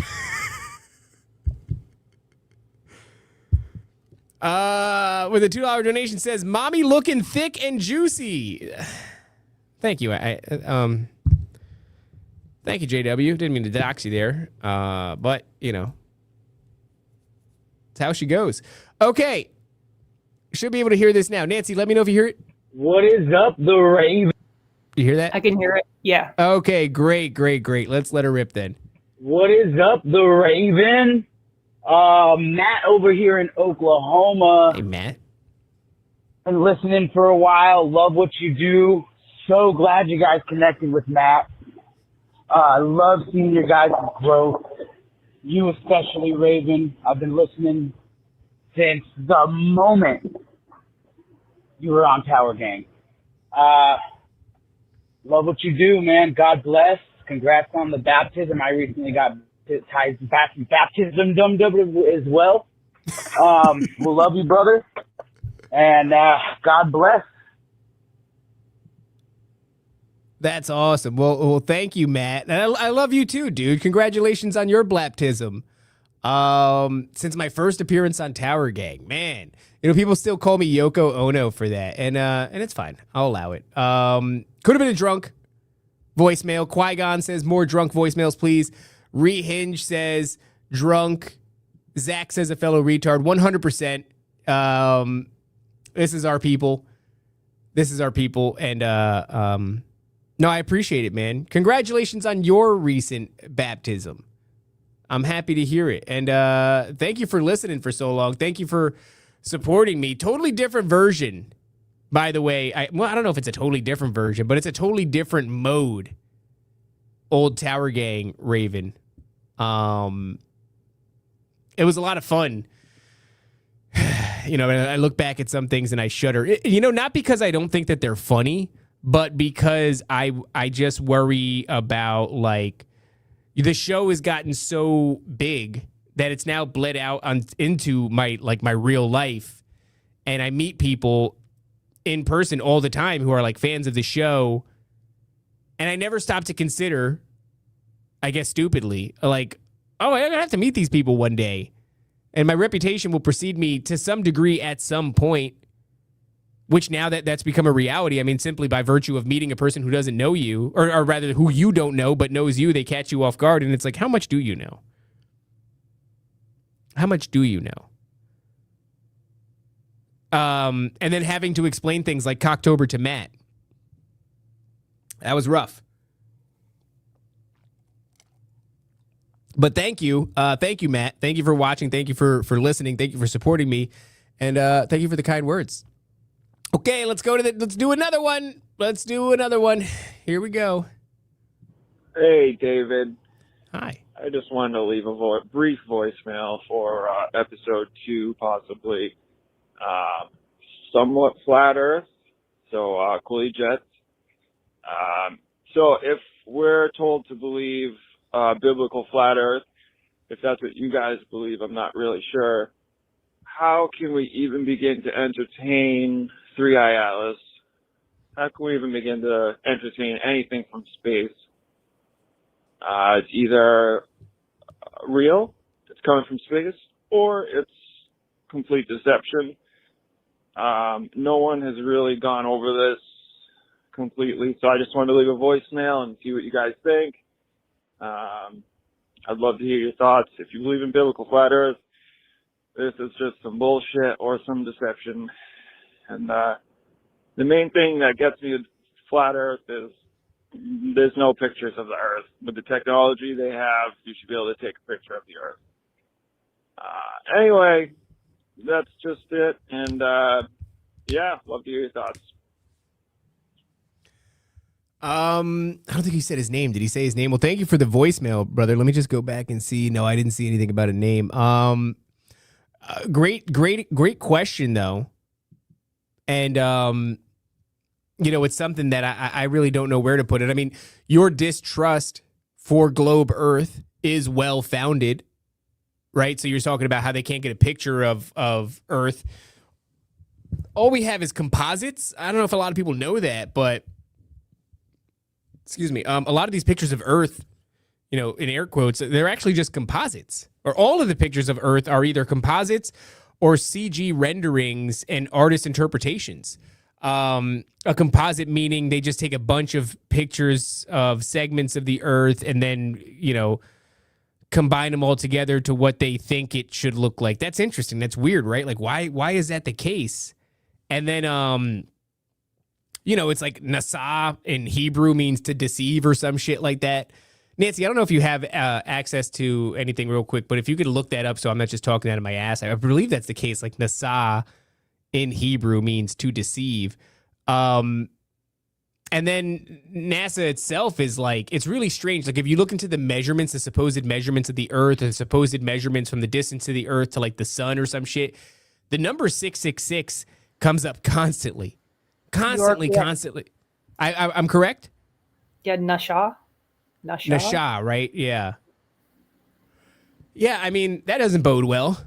And then, of course, the whole Werner von Braun thing and Operation Paperclip, how NASA even gets started, its roots from beginning to now, it's all like super sketchy, or as Matt would say, Sketchosaurus Rex. So it's like, really can't blame anybody for looking at that. As far as like biblical flat Earth, I'm not well read enough to make a determining or to draw a conclusion either way. I have a lot of empathy for people who suspect the Earth is flat. I see a lot of evidence that they present where I go, pretty damn compelling. I see a lot of evidence that they present for the globe being a lie, and I go, that's pretty alarming. But either way, it's not like my area of expertise. Although, like, I have a vast but shallow knowledge of all things. I don't really have an area of expertise at all. There's nothing that I would say like I've got a depth of knowledge on. And it certainly doesn't stop me from talking about things. But when it comes to flat Earth, I just kind of I circle around it because I'm just not sure. I would say I'm mostly comfortable with the idea that the Earth is flat, and even maybe any hangups that I have might just be like programming from the public school system and the indoctrination that we're all subjected to throughout our entire lives. So when it comes to 3i Atlas and how we could even take it seriously, it's a huge question. I mean, Jordan Crowder was on the show and he's talking about, all these like cosmic energies that this thing is releasing and all this shit. And cue the danger music, says welding. I can speak to welding. But even that, I'm not classically trained. I trained myself just through practice and shit. So, it's like, as far as explaining to you exactly what's happening when I'm welding, like, can't do that, but I could weld my ass off. It's like somebody who's not classically trained in music but can play pretty well. I would say that's a similar comparison. But yeah, man, so that's a good question. Should we be taking that all seriously? Man, I certainly don't take it seriously, the whole 3i Atlas thing. And I'm very skeptical about the whole thing. But as far as like the Earth being, I do find it interesting that within like so many other belief systems, Earth is depicted as a flat plane. And, like in the Nordic system, it's kind of interesting. Like we're in Midgar and it's this flat plane, but it's one layer in like a bunch of pancakes of realms on top of each other. And, who knows? I think that each of these systems has like some truth within it, but some really fundamental lies. So you don't adhere to them, but you can look over and go, fascinating. Let's see how that plays with the Bible. But yeah, man, I would say if I could answer that question, it would be not to take it seriously at all. Right? I mean, that's a what my baby mama hoe ass is, such a large head, only to harbor a shallow knowledge, must be filled with water. But it smells like sulfur. That's not true. It doesn't stink in there. But it is. It's vast and it is very shallow. Not a depth of knowledge on any particular subject. I don't know. I only move towards things that I feel like called to look at. And for some reason, the flat earth thing, I don't know if I'm not called to look at it or if I've got some like blockage there. You know what I mean? All right, let's continue on here. Let's see what else we got. Boop, boop, boop. And here's another one.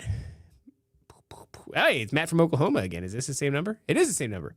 Hey, the Raven. I called you the other day, left you a message.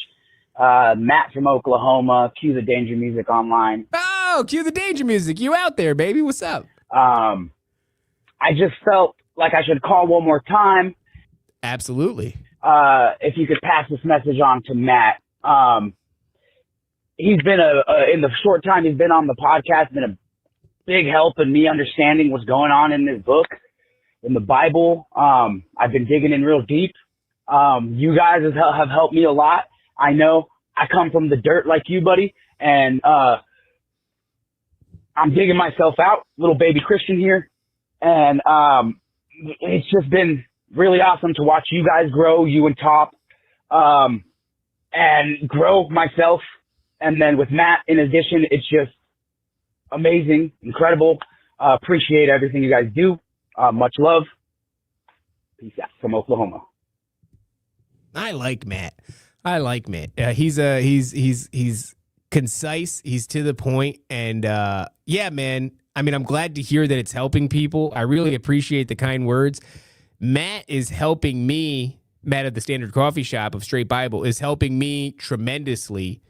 And I got to say, man, I'm happy that everybody finds him to be a good addition to the team. There are a couple of homos who say like rude things occasionally. I'll see them like on this comment or that comment.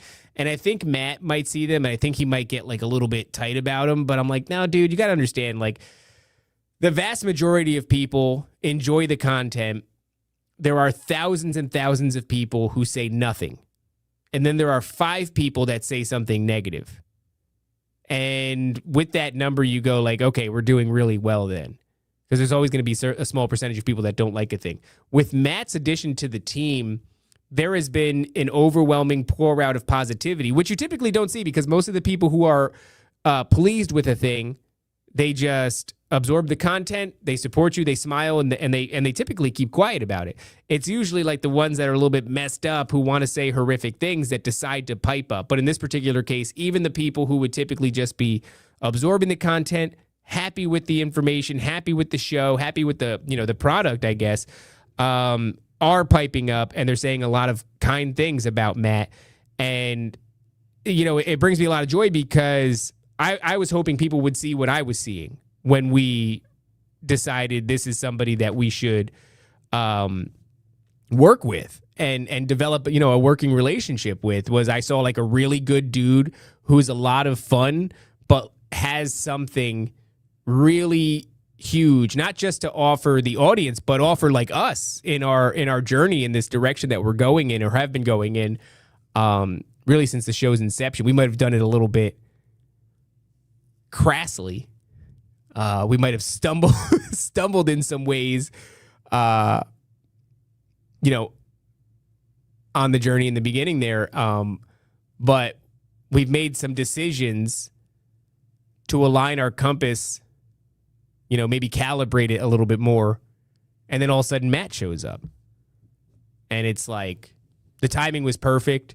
The direction everything went. It felt like this is something that God wanted us to do. And he showed up right when we were ready. If Matt had shown up, 6 months ago, even, we'd have been in probably not such a great place. And he might have been a little bit put off by us and maybe rightfully so. But everything happens on God's time. And I feel like things have really been, moving, but not really of our accord, if that makes any sense. Things have been moving, it's as if there's just God's got his hand on it and it's just going. So I'm glad, Matt. I'm glad that he's helping you. He's helping us. And I think he's helping the audience too. They seem to all be getting a lot of value from what Matt's been doing. So thank you very much, brother, for the kind words. And thank you for Guamin, dude. Thank you for Guamin. Let's get another one here. And we'll press play. Good morning, good afternoon, good evening, and good night. Ooh, good morning. Raven of TLC fame. Welcome back to your solo spot. I'm so happy to, we're so happy. I think your NDS community is happy to have you back. You've stolen Nancy from everyone, so do your best to, I don't know, get her some rest so she can subliminal. I thought it was. hang out I thought with it was the rest familiar. Of the NDS community, we all miss her. I thought it was familiar. I recognize that. He's got a certain Hispanic twang to him. Shout out to Subliminal Messenger. You hear that, Nance? We've stolen you from the community. Have you? Yeah, I mean that's what Subliminal Messenger says. Very valued, Nancy. I don't know love if you know that. Subliminal. He's a great guy. We love Subliminal. I think I'm not sure if he's got great content. He does have great content. I noticed that really early about Subliminal Messenger, and I think he did something that I didn't, I wasn't too much of a fan of, but I understood that it had to be done, and it was like the esoteric and occult nature of Pokemon. And when I watched it, I was like, this dude's kind of crushing. And I don't like that he's doing this to my Pokemon cards, but you guys he's should go got a lot watch of valid points. Subliminal Messenger show on Rumble. Yes, shout out to the Subliminal Messenger show on Rumble. He is a old school dangerous retard too. He's been hanging in the community for some time. He's one of the people, one of us. All right, let's let the rest of this rip. Get her some rest so she can do hang out with the rest of the NDS community. We all miss her. We do like our Nancy content. I know you're going on a different direction with your show, but I'm excited to see where you take it. Happy that you went ahead and got baptized. And God bless you and your family, man. Good luck with whatever your endeavors are, and have a great day. Thank you very much. Thank you, Subliminal Messenger. Good to hear from you, brother. I know we got some sort of a calendar thing, notification. I don't know if this is real or not, because I know that Eamon Rat is very sneaky, a very sneaky guy. And I don't know if he talked to Top or what happened, or if he just went ahead and scheduled himself. But we got a notification that said that Disagree to Agree, I think, is scheduled for sometime soon in the future. And I don't know, we got to figure out what the heck's going on there. If it was a conversation that was had without me. Eamon Rat is a very sneaky guy. But that, we'd always be happy to have you guys back on the show, especially, the last episode that we did with the 3i Atlas thing, or the 329 code or 923 code. We released that on Rumble recently because we were so backlogged on Rumble, and I felt bad because we were releasing something that was so, out of its time frame. And I was like, we need to have these guys back on to talk about something that's a little bit more evergreen, that's not relegated to a prediction of a date that I'm going to get backlogged and forget to air. Well, not really forget to air. We were actually putting our foot down with Rumble. A lot of people were wondering where the Rumble content went. And it was like, we get really big numbers on Rumble, but for some reason, our follower count just plateaued like 6 months ago. It's like, find me another show on Rumble that gets like 6,000 views on their channel. We don't get that anymore because of the long hiatus. Now we're like in the 2.5, 2.7 or whatever. But we were getting like 6,000 views on an episode, but we were just plateaued for 6 months. And honestly, I started going like, what the hell is Rumble? Like, what is this? Because I don't know if people are aware of this, but there's like 2 sets of views on Rumble. Like, you have the unique views and the raw views. And the unique views are like ridiculous, astronomical, 6,000 per episode. The raw views are like 1,000. But like, people only see the unique views. So people see our episodes, they go, dude, these guys are crushing. I'm like, no, guys, I don't think so. I don't know what the hell this actually is. And then like, we're never on the front page. The conspiracy shows they put on the front page are like kind of garbage. And so I had this theory. I was like, I wonder what would happen if we stop posting on Rumble. Like, is this real? I almost feel bad even saying this, but like, is this real? Are these numbers real? Because if we stopped, well, we would expect like emails and stuff from our listener base to be like, yo, where are you? You're not on Rumble anymore, dude. We stopped for like a while. like a full month and a half or something, almost 2 months. Got like 3 comments. Like, hey, you guys aren't on there anymore. Like, where the hell are these 6,000 people? You know, that we have on Rumble. Where are these 6,000 viewers that are watching every episode? Surely they'd be hungry for the content. Surely they'd be like, yo, where are you guys? If we stopped on YouTube, we would know. If we stopped on audio, Spotify, Apple Podcasts, we would know. People would come out of the woodwork and be like, what's going on? If we stopped on Patreon, we would know. Stopped on Rumble, nothing happened. So all of that just to say I feel bad because during that process, one of the episodes that got held up was one that was specific to September 23rd. So we got to have you guys on for some more evergreen content. I don't know. Am I the only one? Like, do you guys kind of feel like Rumble's a little bit weird? The chat's not working for me in Rumble right now. Is it not? You might have to refresh it. I see like some people are commenting on there. Rumble doesn't like that. I just said that. I don't know, man. Like, to be honest, most of the people that used to be like big Rumble fans, we like converted them to like Patreon fans. Like they saw that we were, oh, so they're down anyway. That's fantastic. They saw that there was enough value in what we were doing that they were willing to support us and put some money behind us. So most of the people that like were homies in the Rumble chat are now like Patreon subscribers. And now that that's the case, I find that Rumble's a ghost town. Which makes me go like, did we make homies with the real people? But then like the bots are still, I don't know. I don't want to say it's botted. I don't know what's going on. I just know that it's a strange situation. No, Rumble chat is gonzo. Yeah, I don't know. Qui-Gon says Rumble is for Crowder and Tim Pool fans, right? I don't know. It's a weird place because it's not as big as YouTube, right? We're not getting 6.7 thousand views on YouTube. But we're getting a shit ton of comments, a shit ton of interaction. Like those people are real people. I know they're real people. And every day our subscriber count is growing because we're consistently putting content on that platform. So I'll get back to the content in a second, but I just want you guys to like kind of look at this. This is a little bit weird. We stopped. I don't know. Some of you are longtime NDS fans. We stopped for a period of time because we got like dinged on YouTube. We were about to lose the whole account. We stopped uploading to there for a long time. We had like 2,000 subscribers. One day we figured out how to censor certain words so that we didn't trip the algorithm. And we started uploading again after a long hiatus, like maybe 6 months of not posting to YouTube. And then we blew up.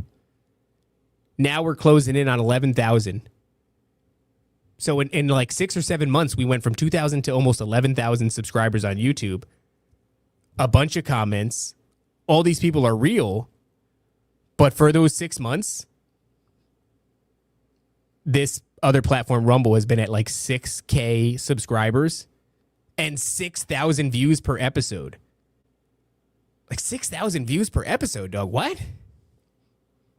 It just doesn't sound right. Sounds strange to me, you know, in my opinion. I don't know. Sorry for the inside baseball shit, guys. Let's go back to this. We got one more here. Transcription's not available. Okay, it looks like that's it, guys. We're going to open the lines. If you want to give a call, we're going to go on for a little bit longer. I don't know how many calls we're taking. We're earlier at the 2-hour mark, but I got some time still. So opening up the lines, give us a call, and we'll chat it up a little bit. Do Not Disturb is officially off. The people want a 4-hour show. A 4-hour show. That's oh geez, that was fast. Well, here we got somebody calling in. Let's take them. Thank you for calling the Raven. What's your name? Where are you from? Oh shit, Matt from Oklahoma. Cue the danger music. Oh, what's going on, Matt? You're in a public bathroom right now. What's that? I said, are you in a bathroom? I hear the distinct echo of a bathroom. No, I'm working. I'm in an empty loft. Very nice, brother. What do you do? I'm sealing a floor. I work on floors. I clean and carpet cleaning, floor sealing, and stuff like that. All right, very nice, man. What's going on? What can I do for you? Absolutely nothing. I just thought I'd talk to you in person, give it a try. Hell yeah, dude. That's all. Hey, it's really cool. I know I was saying it before, but that you're finding, it's like not value in Matt, but like this is helping. You know, that's kind of a big deal. Yeah, it's helping big time. I love it. I think you guys should keep him around. It's just amazing. My road to Christianity has kind of followed yours and Top's. It's been pretty bizarre. I love it. I love what you guys do. I love everything about it. What do you mean it's followed? So is it like a kind of a conspiracy to Christ deal, or is it just the time frame? Gay libertarian conspiracy to Christ, man. It all leads the same way. And I just ended up here, man. And I've been listening to you guys at the beginning, Tower Gang forever. Like I can't, like I said, I came through like the gay libertarian pipeline. But I don't fuck with that shit no more. Dude, I love that pipeline, though. Libertarian to Christ pipeline is a huge one. Did you see that? I was talking about it earlier. Dave Smith's talking to Crowder, and he goes like, I reject your characterization of the argument, which is really just like a slightly fancier way of saying I reject the premise. And I'm like, dude, I don't know. It was just a weird moment for me with that Dave Smith thing, because he's like a guy that I regard as intelligent. And I'm like, what do you think about God? And he's like, what? Like, I'm like, all right, this was harder than I thought. Yeah, absolutely. I thought it was pretty bizarre too. I was there for all that. Weird. Yeah, I don't know, man. I mean, I like the guy, but it's just the same. And I know he's like kind of the big dog in the libertarian space, but it just feels like a bunch of people kind of jerking each other off and running in a circle, you know, because it's like, I don't know how long. That's the most traction that the Libertarian Party has ever gotten happened last year. And that was to say like zero traction. Really nothing happened at all. They had Donald Trump on their stage. Libertarianism was being mentioned in like some of these big circles. And I go like, at what point do you just not realize that it's a big dance and like the Libertarian Party's not invited, and it'll only be like kind of hijacked so that, you know, they can get access to the base of libertarians, and that, you know, politics is theater. Yeah. Politics is super gay. There was a time when I thought that maybe there was a solution there, but man, at this point, I'm just focusing on my family, my home, my faith, trying to be a good leader to spiritual leader to my children. I got 2 sons and a daughter. So that's the only place I focus now. All that politics shit is out the window. That's awesome, man. I love hearing that. I mean, like Owen Benjamin will say it, but like Matt says the same thing, and he was saying it to us today.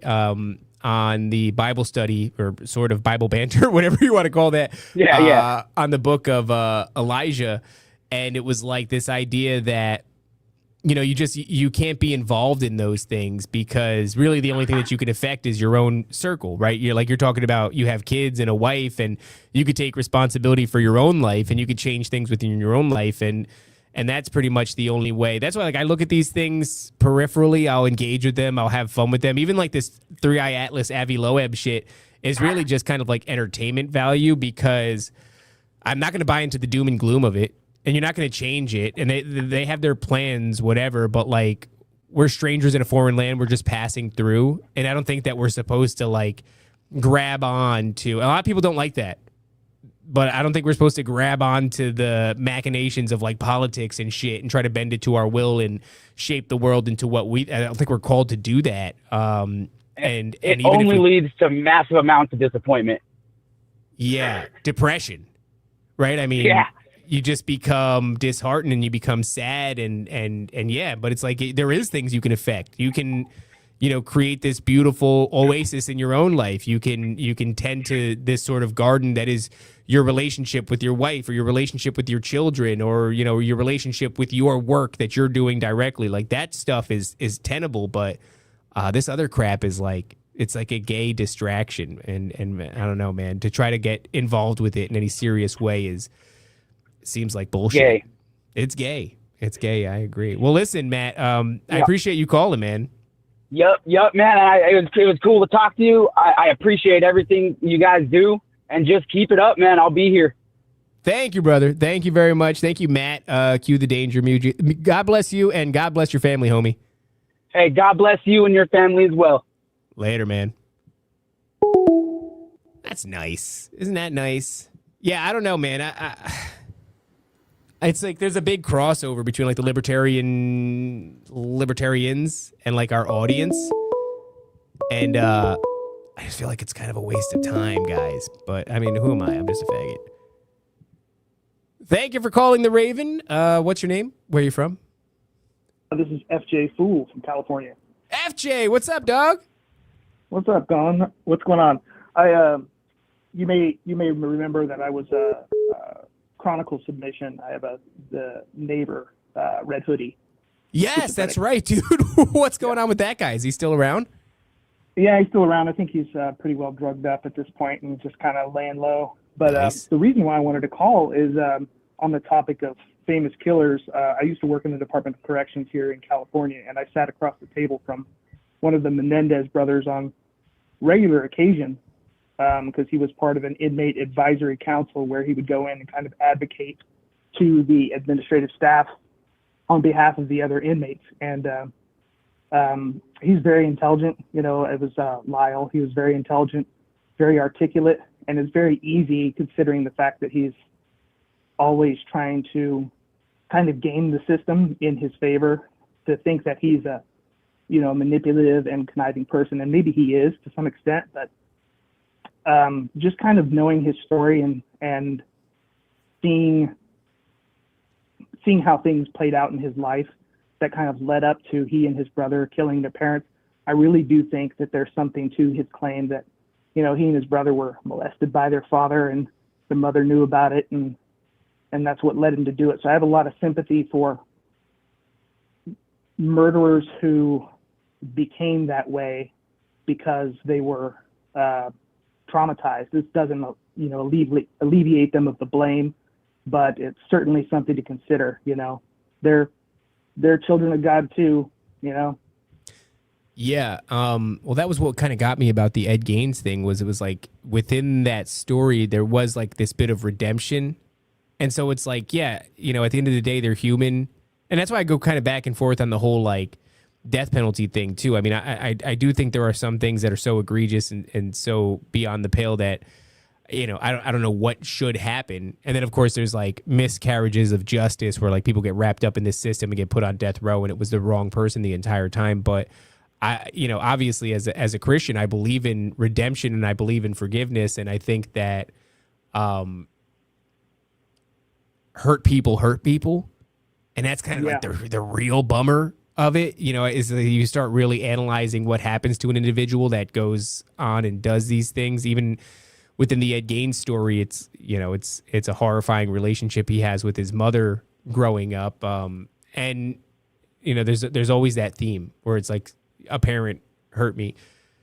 So, yeah, I get that. And I think the other thing too is that intelligence often does show itself in like a serial killer kind of a character, right? Like that, not, I don't want to say cold and calculated as in like unfeeling, but this ability to really harness like logic and to come out of the other end of trauma, I guess, as an intellectual or somebody who can carry themselves. And I wonder if that has something to do with the idea that, okay, everybody can hear my text messages coming in, geez. You know, trauma forces you, especially as a child, to engage with the real nuts and bolts logistical aspect of reality. You know what I mean? Like something terrible happens to you and you now have to like, you're forced to analyze the nature of what you went through and what existence is and what your dynamic is. And then once you become aware of what that dynamic is, meaning like you're the weaker person in this situation and you're being taken advantage of, well, then the next logical step is, how do I position myself so that this happens less and less than it should? So where other children are thinking about just the normal aspects of childhood, this child is thinking about like, how do I draw less attention to myself? How do I, and that I think starts to really turn into the analytical game planning mind. You know what I mean? And so I think that high level of intelligence that you see in a lot of these people, and obviously that's not the case with like Ed Gaines. Ed Gaines ends up being, he was full blown retarded or whatever. But in the what is it, the Mendez brothers or the Menendez brothers, that element I think shows itself a lot, and I can't help but wonder, it's like extreme intelligence. Maybe there's a parallel there between extreme intelligence and the willingness to engage in something that like leads to being a serial killer, and all of that stemming from childhood abuse. I don't know. But yeah, man, I hear what you're saying. It is hurt people, and it sucks. Yeah, I definitely agree. I think that they're trying to, they need to channel that trauma somewhere. And if they're intelligent, they're trying to figure out a way to minimize the reoccurrence of that trauma, or control kind of how their emotions interact with that trauma. And sometimes they do that by passing it on. They pass it on to their kids in the form of abuse. They pass it on to their wife in the form of abuse. They pass it on to themselves in the form of self-abuse. And sometimes it gets to extremes where they're raping or killing, and that's how they deal with it. And that's especially going to happen when they don't have healthy outlets. If they don't have a faith in God, or if they don't have a healthy family that can help them through it. Yeah, that's how it's going to manifest. Honestly, when you just think about, like, we're always talking about the MK Ultra program and Project Monarch and everything. I mean, you end up creating really high level operators through this disassociative process, through trauma and things like that are capable of, all sorts of things. So within a controlled laboratory environment, you're able to induce a state of disassociation through trauma, create this programmable individual, and then on the other end, they end up being like a super. I don't really buy into the, what the hell is this guy's name? I think I have his book over here. Nathan Reynolds. I don't know if you're aware of that guy, but he's like from the Tony Merkel show, and he's basically like part of some elite bloodline, and he talks about all this trauma that he went through as a child, but then he starts telling this story about being this high-level assassin that's utilized by these like royal bloodlines, and I don't really believe him, but I also don't disbelieve that story. I think Top says it the best. It's like he thinks that this guy is telling somebody else's story, which I kind of feel like is the case, but certainly like that happens. So you traumatize children and you train them up to become these like super soldier assassin type characters. And certainly you're rolling around them with a high IQ, really high problem solving abilities. You know what I mean? Like, you're a cold, calculated individual. All of that was unlocked through trauma. So, what you're seeing is sort of a microcosm. It's an organic pathway that leads to somebody being like a serial killer because they had this trauma in childhood. But then you could take it, make it not organic, make it structured, do it in a laboratory setting or a controlled environment, and purposely develop a serial killer, but more than a serial killer, like a sharpened mind, a tool, a soldier of sorts. So in that way, like, those two correlations make me go like, yeah, that is probably what's happening there. There's a huge correlation between abuse, childhood abuse, and like high level intelligence and shit like that. But I don't know, man. For sure, and I think you can probably dovetail those two ideas. I think that, if you consider the concept that you guys talk about of the free range MK Ultra chicken, and how everybody's kind of exposed to some of these MK Ultra strategies on a wide scale, you take someone who's in a position like the Menendez brothers, where they're being traumatized by their parents, and that combined with this free range programming triggers something in them, and they end up they're more likely to commit acts like they did, rather than channel that trauma into something healthy or handle it in a healthy manner. Yeah, no, I think you're absolutely right. I think that's what we're seeing, is it's like a free range version, but it's almost like unclaimed assets. You know what I mean? Like, if we are all potential MK Ultra free range chickens, but we don't ping the radar enough to be in the 33rd floor of the Blackstone building in Manhattan on a certain date, or, something really high level like that, you know, if we're not at a Turning Point rally or something like that. But instead, we're just in our hometowns, flying under their radar, still get triggered in one way or another, still go through the abuse, and then that's what ends up happening. Yeah, I don't know, man. It's hard. Like, even to go back to the Ed Gaines thing, I'm like, this dude ends up in an asylum, because of his mother. So you set a person on a trajectory from childhood that it's almost impossible to deviate from, given the level of abuse. You know, if it's a high enough level of abuse, it's almost like it's a lost cause. Like, it's done. That person's going off, and they're gonna propagate or perpetuate the same thing that happened to them, like you said, and there's no way around it. And so, but it's still a sad thing, just knowing, like, yeah, that's where you end up when you hurt kids, especially when you hurt kids. It happens over and over again. Absolutely. Well, I thank you for taking my call. I just wanted to chime in. I've been listening to you guys since day one. Just recently became unpoor a few months ago, so I'm engaging in the chat now. So Let's go. Nice, but I wanted to say that you and Top probably saved my life. Well, Christ did, but you guys were there to knock on the door, so to speak. So I really appreciate it, and you guys just keep doing what you're doing because it's awesome. Thank you, brother. I appreciate you. Thank you for the long time support, and call again sometime. It's cool to hear from you. I appreciate it. Will do. All right, homie. God bless you. Man. Oh, we got another one. All right, let's do it again. We'll take a couple more, and then I gotta. It's getting late.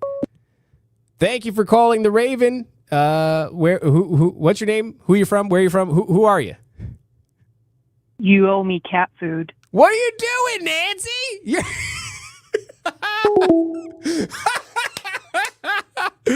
We owe Nancy a couple of cans of cat food. All right, fine. That's fine. A little fancy feast for Nancy. A little Nancy feast. Such a risk, huh? Opening this up and letting you psychopaths call, but turns out it's really fun. I just saw somebody, Atma, said the last episode of Confessionals was worth a listen. I think he's talking about the last one. It is. It's a banger. Where am I at here? Where's my thing? Here it is. Thank you for calling the Raven. What's your name and where are you from? Hi, this is Dingus from Missouri. Dingus? Oh, Dingus. Yeah, Dingus. Remember, I sent in the Chronicles a long time ago. What's up, brother? Yeah, I recognize the name. How are you, man? Wait, where are you from? Missouri. Missouri, dude. We got a lot of Midwest homies. What's going on, brother? Not much. How are you doing? I know the nighttime's not been the usual for a while. It's 9:15, 9:15, and I'm getting sleepy, and I don't want to have an energy drink because I'll ruin my life. I'll never get to sleep after that. But this is going to take some training. This is going to get some getting used to. But otherwise, I'm crushing, man. Thank you for asking. But honestly, I appreciate you doing it at night so much because, I mean, during the day, a lot of people working, me included, can't really interact. So it's really awesome that you're doing this. Yeah, that I kind of wanted to do it for that purpose and for like some of the West Coastians because there's a lot of people that are, they're always hanging out in the chat. They've supported us for a long time, but they don't have the opportunity to because 3 hours behind. If I'm doing the show, what is it? It's 9 o'clock in the morning. So what? It's 6 o'clock if you live in California or something. Like nobody's calling in at 6 o'clock or listening. So I try to do this to give spread it around a little bit. Right on. Well, I appreciate it so much, but I wanted to posit one little quick theory, and I'll leave the line open. But right, remember D Glock? I'm sure you're, the weird Nazi bell thing. Oh yeah, the thing that kind of like looks like a Vimana. Yeah. And there, I've seen like some footage. I mean, most of it's AI BS, but some of it looked legit before there was all the GPTs and whatnot. And anyway, I was looking at the Apollo rockets and essentially every fucking space capsule and whatnot, and it's kind of the same design, same shape. Well, didn't the thing look like that these broads went up in Katy Perry and these other ladies, they went to whatever, like low Earth orbit in the Baphomet capsule. And then this guy who runs Amazon, what the hell's that bald dude's name? I forget what his name is, but Bezos. Thank you. Yeah. So Bezos opens the hatch for them, but that thing was basically like a little bell, wasn't it? Yeah. I think the whole idea, I don't know if it's round, flat, whatever, but I think the idea with those and the space program is they ain't going to space. They're going to the spirit realm. You know, they're going to heaven, as you would say, to the heavens. That's interesting. Yeah, I mean, it's weird because every time I see like a SpaceX launch, I've been saying this a lot lately, that it's not my original idea. Somebody made the comparison. Plenty of people made the comparison, and I said, sure does look like it, but it looks like water. You know, it looks like the SpaceX craft is splashing against some sort of like the surface of water. And given that the whole thing kind of looked like a ritual, right? Like I think Donut, shout out Donut, he always does a great job of this kind of esoteric breakdown of an event. But he was looking at that thing with the ladies going to, you know, wherever the hell they were going, and he was showing how it was like a ritual. It was like kind of this, I forget what it was. It was like, it's something to do with like a phallus and a bunch of other crap, which like turns up constantly. If you look at like the Horus Osiris mythos, like the whole golden phallus thing, and it's like over and over again, that element shows itself. And so, you know, that is to say that it seems to serve a spiritual purpose a lot more than it does any sort of physical purpose. I mean, they didn't go anywhere, right? Even when there was that submersible that collapsed in on itself, and it turned out to bear some resemblance to some creature from like Jewish texts that talk about Solomon. I forget what the hell the name of that thing was, but it's like every time there's some sort of like deep sea exploration or some sort of like space, you know, excursion, there's always some sort of spiritual aspect to it. There was even one where they crashed something into the moon and to collect particles from the dust that would have been kicked up from this object crashing into the moon. I think they called it like, I don't know if they called it Apophis, but whatever it was named after, it was named after like a mythical dragon creature. So it's like over and over again, they do these kind of space exploration missions that are just peppered with spiritual context. So yeah, the idea that like they're not going to space, which like the Bible does clearly say there's a firmament, and you know the firmament showeth his handiwork or God's handiwork, and over and over again it looks like they're smashing up against a firmament. Yeah, I mean the idea that they're going into a spiritual realm, I'm much more comfortable these days with like travel being into different realms and dimensions via portals and such than I am with, you know, even the whole Avi Loeb, where it's like this thing is 3 light days away. I'm like, I don't know, dude. Space increasingly feels fake and gay, but the spiritual realm seems to be the real answer for these things.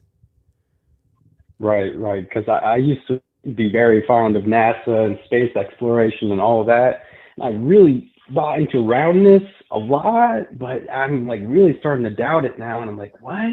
But like, what about all the other things we can see out there, or even with amateur telescopes? I'm like, what is this? And just signs in the heavens? I mean, maybe. Yeah, I mean, I know that you can observe these other planets and you can see that they have like a spherical sort of a shape to them, but does that necessarily mean that we do? I mean, if you're following that spiritual principle of as above, so below, then that might suggest that we're on a sphere, on a globe. But man, I think the real thing that kind of puts holes in it, or at least gives me pause, is like I said earlier, all these measurements that have to do with the curvature per square mile and all these different things, or the distance between us and the sun. Everything has the number 666. It pops up over and over again. We've had the guys on from the Phone Booth podcast, and the main guy goes by Ted, does a really great job. He's a longtime buddy of mine now. He'll show you like all of NASA's equations that they're out there. They're just like not well known. You know, it's not like it's something that people are seeking out, but like if you look for it there, you could find all the calculations that show you curvature per square mile, et cetera, et cetera. And like so many of the things are like, oh, and it's 6.66, you know, light years away. And this is 6.66 miles per, you know, square. It's like, I'm like, why the hell does this number keep popping up over and over again? And there was something that I saw once where it was like Universal Studios came out with the image of the globe on their logo, like, I don't know how many years before we ever landed on the moon or had anything that could, you know, before we ever received the first picture of Earth from the moon. And I'm like, that's weird, dude. That's really weird. So Hollywood, Universal Studios gave us the first example of the globe, like what Earth looks like from a distance before we landed on the moon. And then you start looking into like the moon landing and like this dude taking a phone call from the moon in the White House. I'm like, this is all bullshit. So you start doing that like more and more. And now like, yeah, I don't know what to make of it. But if you came out and you said like it's definitively flat, we're a domed enclosure, a flat plane, stationary, and it's been proven, I don't think I'd be surprised at all. Yeah. I mean, even if it's hollow too, which I'm getting more open to. It's so strange, you know, we have no idea what this thing is, but we all exist inside of it. Well, the hollow thing is almost like a given to me because it's, you know, I've seen enough footage of giant cavernous expanses within the earth that it's certainly hollow. It's just like to what degree? Is it hollow, meaning there's giant swaths of space between like the crust and the mantle? Or is it that there is no molten core whatsoever, and that, you know, I don't know, even that model is like kind of crazy, because sometimes I feel like they just tell you the craziest shit in the world. They're like, yeah, so it's like crust, right, with like mountains and stuff, and then there's like, yeah, there's like valleys that are filled with water, it's like oceans and everything, but beneath that it's like this layer. But then if you keep going even deeper, it's like, you know, a giant molten ball that's in the middle. And that's what's kind of like in the center of everything, which almost doesn't even make sense logistically. It's like the center of this thing is in constant flux, but it's held together, you know, and then the aqueducts make it even stranger because it's like this idea of like the waters in the deep. So it's like, okay, so the deeper you go, you eventually reach a molten core. But before you get there, you reach like also an ocean of water. Like the whole thing gets really squirrely. And it's like, I don't know, the more time goes on, the more the old model gets thrown out and a new one gets rolled in, and science goes like, well, that's just like the process of learning. Like, you know, like, well, that's called being wrong. Isn't it? It's kind of the same thing with dinosaurs where it's like, well, they kind of flew. And they're like giant flying lizards, and like they probably had like feathers. And you're like, so you mean fucking dragons? You're saying dragons?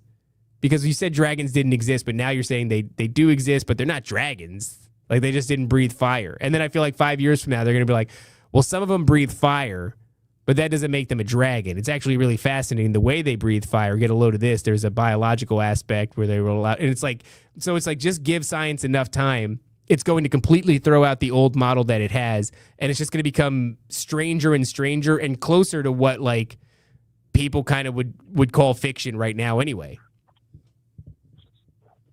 Right. It's such a wild, you can never tell what's real, not. I mean, it's been manufactured before AI.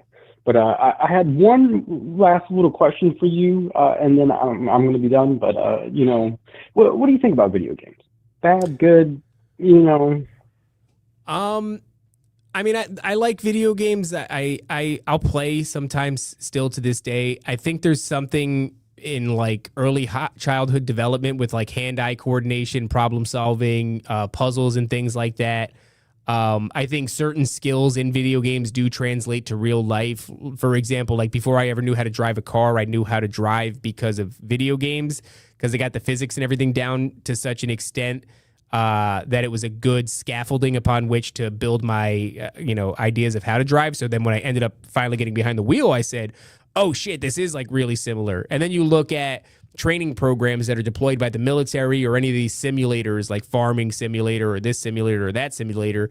I have a brother-in-law who learned how to fly on a flight simulator and then eventually went on to get his actual pilot's license. So it's clear that there are skills that are transferable through video games. There might be something to be said about the gratuitous amount of violence. For example, like my son, he has a VR that was gifted to him. We didn't buy it for him. It wouldn't have been my decision to do that, but some close friends got it for him, and I said, okay, we'll see what it is. And one of the games that was downloaded on there was just like, I don't even know what it was. There was no plot. There was no mission. It was just like endless hordes of enemies who you just grabbed, ragdolled, you stabbed them, you did all this crazy shit, whatever the hell you wanted to do to them. And it was interesting because the physics kind of worked well, and you could really get creative with whatever you're doing. I mean, you could throw knives, and when I tell you the physics were there, like it was kind of weird. When you took off the headset, you felt like your hands were still kind of the video game hands. But, it was just mindless, senseless violence, so I took it away from him pretty quick. So I think there's like certain things, like if you're just exposing, especially when it comes to VR, exposing yourself even as an adult to just nothing but like violence and gore, and it's that intimate where it encompasses, your entire range of sight, your peripheral vision, plus the tactile sensation with your hands of opening and closing and pulling triggers that are on the controller that turn into triggers of guns in the game. Like, that's a little bit weird. But even that, I sometimes wonder, I mean, if you came up with a good enough boxing simulator, could you teach an individual boxing? So for learning skills, I think it has its place. And even as far back as like those old platformers, like, Mario Bros and stuff like that, like developing timing, there's a mechanism at play that you can really check out. For me, boxing was a great example where it'd be like, if I was going to class and I was learning a drill and we were drilling it over and over again, and I was like sparring with people and stuff, and I might have reached a point that day where I was like kind of at my wit's end, and I started fumbling and flubbing the simplest stuff, simplest combos that I was doing like pad work on. My coach would tell me a combo and I would just get like maxed out, couldn't do it anymore. And I'd go home, I'd sleep on it, and I think your brain actually goes through this process where like you kind of keep obsessing over it in your sleep. I was listening to a Rogan episode one day, and a sleep doctor was talking about this process. I forgot what he called it. But you sleep on it, the next day, you wake up, you execute it, and it's like it just comes to you naturally, even though the day before, like you were at wit's end with it, you couldn't get it done. The same thing happens in video games. You will be, trying to beat, like, let's say a boss over and over and over again, and you're just fried that day. Can't do it anymore, getting your ass whooped. Pick it up the next day after sleeping on it, done in the first try. So, like, there is something that's happening that is mimicking skill development and the process of developing skills in real life, even the aspect of, like, sleeping on it. What's that, Nance? It happens in your dreams. No, I was just going to say, more abstract. I was thinking, like, Minecraft. Like, listen, I love Minecraft, but sometimes I get this really eerie feeling like, is this trying to imitate God's creation? Is this like a do as thou will? Yeah, I mean, there's certainly, like, there's a game I've never played it, and I won't play it, but it's called like Blasphemy, and it's just like on the cover there's like a picture of Christ. It's like super menacing looking, and like I'm like, what is this, dude? And I don't know, Minecraft is an interesting one. I mean, you're kind of playing God in this weird way, right? I mean, you're building worlds. There's infinite possibilities. I never got into it because how old are you? I'm 25. 25. So I'm 35, and I wonder if it was a little bit different for you, but like I went through this long process, dude, where I waited for graphics to get good. You know what I mean? Like I waited. I used to play whatever 16-bit, 8-bit, and everything looked shitty and blocky. And then I played for like all this time, like, and every time there was a development, like PlayStation 1 graphics, I was like, oh, dude. So by the time we got to where it was really good, and then all of a sudden they're like, well, what about Minecraft? And I'm like, how dare you? How dare you give me squares when we finally just got, like, have you seen the cutscenes on Final Fantasy X? They're incredible. And you're going to give me block people? So I never played it.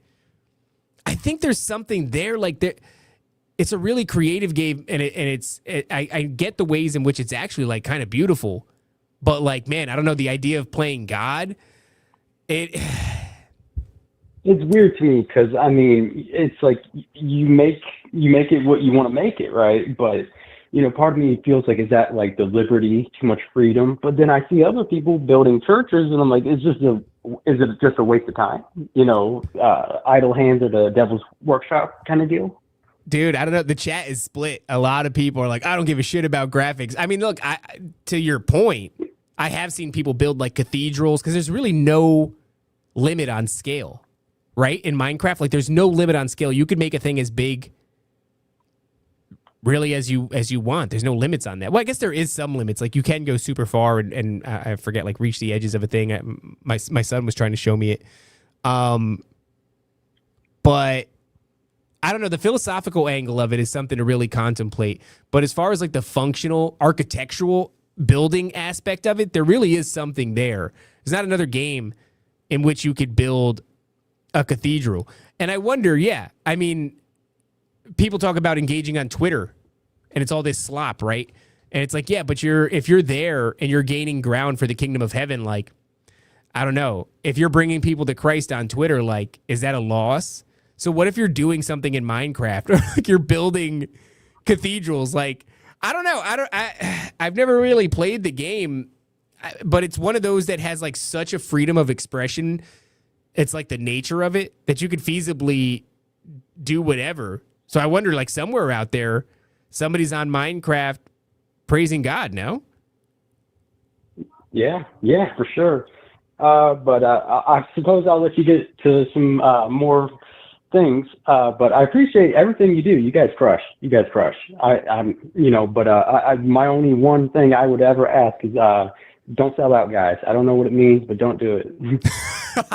Dude, thank you so much. All right. I appreciate your call, brother. Have a good night.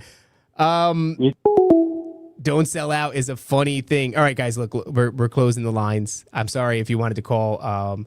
I think Monday we'll get into the calls a lot sooner. We'll probably play the music at like the half an hour mark and then get into it some more. But that's an interesting thing to talk about here at the end is don't sell out. I don't know what that would look like. Chat, what does that look like? I wonder. Is that because I do appreciate that kind of a warning. And I'm like trying to be vigilant and like, like really be like, look out for something. Like, don't get co-opted by anything. But like, I don't know what that would mean. Like Seven Seas would tell you it's like taking on the wellness company as a sponsor. FJ Fool says 501c3. That's an important one. I don't think we would ever do that. And I don't know if that's really like selling out. I mean, depends on how you do it. Right? Because it's like as soon as you become a 501c3, it's like, what are you going to do next? What's that going to look like? FJ says 5 songs in a show. You start doing that, that's a good indicator that you sold out. I was thinking about that the other day because every MMA gym I've ever been to has a formula. You might call it like 5 songs in a show. So like generally speaking, you show up to an MMA gym. What's up, Nance? What? I don't know. You unmuted the mic. I thought you were going to say something. Well, okay. Well, selling out means you allow your speech to be controlled. That's interesting. They give you money. They tell you can't say something. Yeah, that's huge. Along. Yeah. That's huge. That one would definitely, if we ever got money from somebody and they were saying you can't say a thing, we would immediately say, go fuck yourself. There's no way we would do that. But then again, in our own lives, we are beginning to, I got to get my charger. My laptop would die. Imagine how bad that would suck. We're like doing a show when the laptop dies. In our own lives, we're beginning to just tread more cautiously because they're trying to understand like what it means to be a representative of like Christianity. I've talked to people before on the show. Give me 1 second. I'm going to plug this in.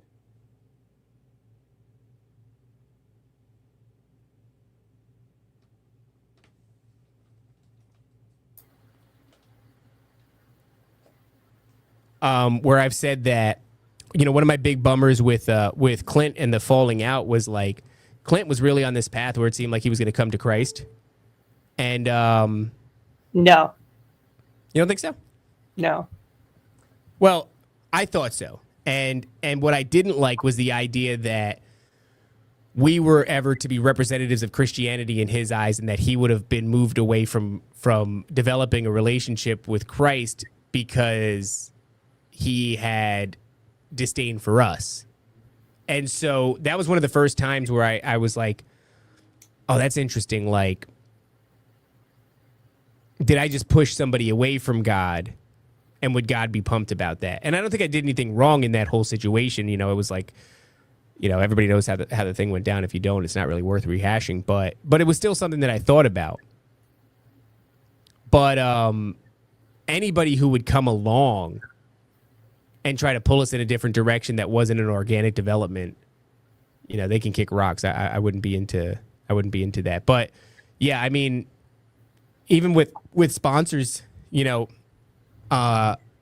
we're trying to, like, a lot of people listen on Spotify or Apple Podcasts, and we have a lot of ads on there, and we make a lot of content. Sometimes we're doing like 8 episodes a week, so we just have to get, some sort of money coming in, because if not, then we simply couldn't put out this many episodes. And a lot of people like the volume that we put out. So if that's the model that we're going to work with right now, we're putting out 6, 7, 8 episodes a week sometimes, then we would need to get paid for that. So we have like Spreaker, which does iHeartRadio. iHeartRadio just like gets us advertisers. We don't even look at what they are. The only thing that we can do is we can control like what type of advertiser. So we don't have like sex stuff. So there's no like boner pills or dildos. Rabbi Shmuley's not doing his thing promoting on our show.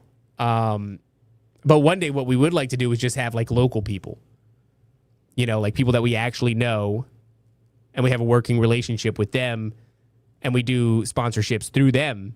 But right now, it's just not a feasible thing. But yeah, that is, to FJ Fool's point, I mean, that's the death of a good show, I would think, is selling out. I think people have a keen eye for when that happens, though. Like, you notice. Am I wrong? Doesn't it seem like when, any of your favorite shows suddenly, like when I used to listen to Rogan, and then it happened slowly, but over time I got this feeling like, he started like towing a line or two. It's when he started backpedaling on the moon landing. That was a big one. Yeah, when he started being a lot less conspiratorial, which is what got me to listen to Rogan in the first place, was a guy who people were celebrating, who was saying crazy shit like I was saying. And then, over time, he just stopped saying the crazy shit. And so, yeah, the moon landing was definitely one of them. But, definitely something that I'll be looking out for. Nobody's tried to co-opt this yet. Maybe that means we suck. I like to think that if somebody came to us and was like, I'll offer you, $7,000, that kind of a deal, you guys would be the first to know about it, because I would get on the show and be like, because I'm not even good at keeping secrets. There's no fucking way. The Blue Letter Bible thing was never supposed to be something that we talked about. And then as soon as before the show started, the day that I actually talked about the Blue Letter Bible thing, it was so funny. We didn't start the show yet. We all agreed, like, just leave it alone. Just let's not talk about it. And then as soon as the show started, I think I made a joke about it before we even started plugging the Patreon. And then after the Patreon, I went straight into it. And then by the next episode, I was pointing a gun at the camera, threatening to kill them. So, which is a joke, of course. but yeah, man, I can't keep a secret worth of shit. If you guys ever have something you don't want me to tell anybody, fucking don't tell me, because I just forget. I'm not good at it. Like, it stays in my head, and it acts like a filter. And I know I'm not supposed to say it, and then you could see it on my face, and you could hear it in my words. Like, as fast as I talk, I wouldn't be able to do it if I had secrets that I had to keep. Shout out to Blue Letter Bible. Anyway, it's time to end the show. I'm fucking tired, guys. And this was fun. Next time we're going to do it, it's going to be Monday, 8 a.m. Tomorrow we're talking to Owen Benjamin, which will be at noon. And then he's going to tell us how to kill a wizard. Figuratively, of course, for YouTube purposes. And 7 p.m. tomorrow night, we'll be doing a crossover. We'll be live with, quite frankly, and we're going to be doing a spooky story show, kind of a chronicle. So if you're on Patreon, you would have seen that I posted the link. And if you go to Quite Frankly's page, I believe he's got it posted up here. Let me see real quick, actually. Whoa. Maybe I could find it on my Twitter. Where the hell is my cursor? There it is. And we could show this off real quick. I just have this disturbing X-ray of a bunch of needles and a dude's gooch from Nancy up on the screen. I'm gonna find it. I'm gonna put it up on the screen here so you guys know. You can send if you have a supernatural testimony that you've been maybe holding off on. You wanted to send it to Chronicles. You've not been too sure. If you think it's a banger and you want to send it, then maybe this special Halloween episode is the one to do it at. Quite frankly, is this searching on my page? Oh, Christmas. Okay, here we go. I can do it here. From me, quite frankly. Okay, hold on, guys. This is really fuck. God damn it. Let's do 30th. Let's press that button. 30, you're going to jail. Timeline cleanse. Oh my goodness. More timeline cleanse. This is not good, guys. Well, I'm gonna be on Quite Frankly show. We're gonna be talking about something cool, but I can't find the link for it. Would have been nice. I'll post it on my Twitter tomorrow morning. We'll post it in the Patreon. If you want to submit your story, you can. Either way, catch that. It's going to be fun. It's going to be live. And we're going to be talking about spooky stories. All right. I'm going to go now. I have a button somewhere for this outro music. Thanks, Nancy. Bye, guys.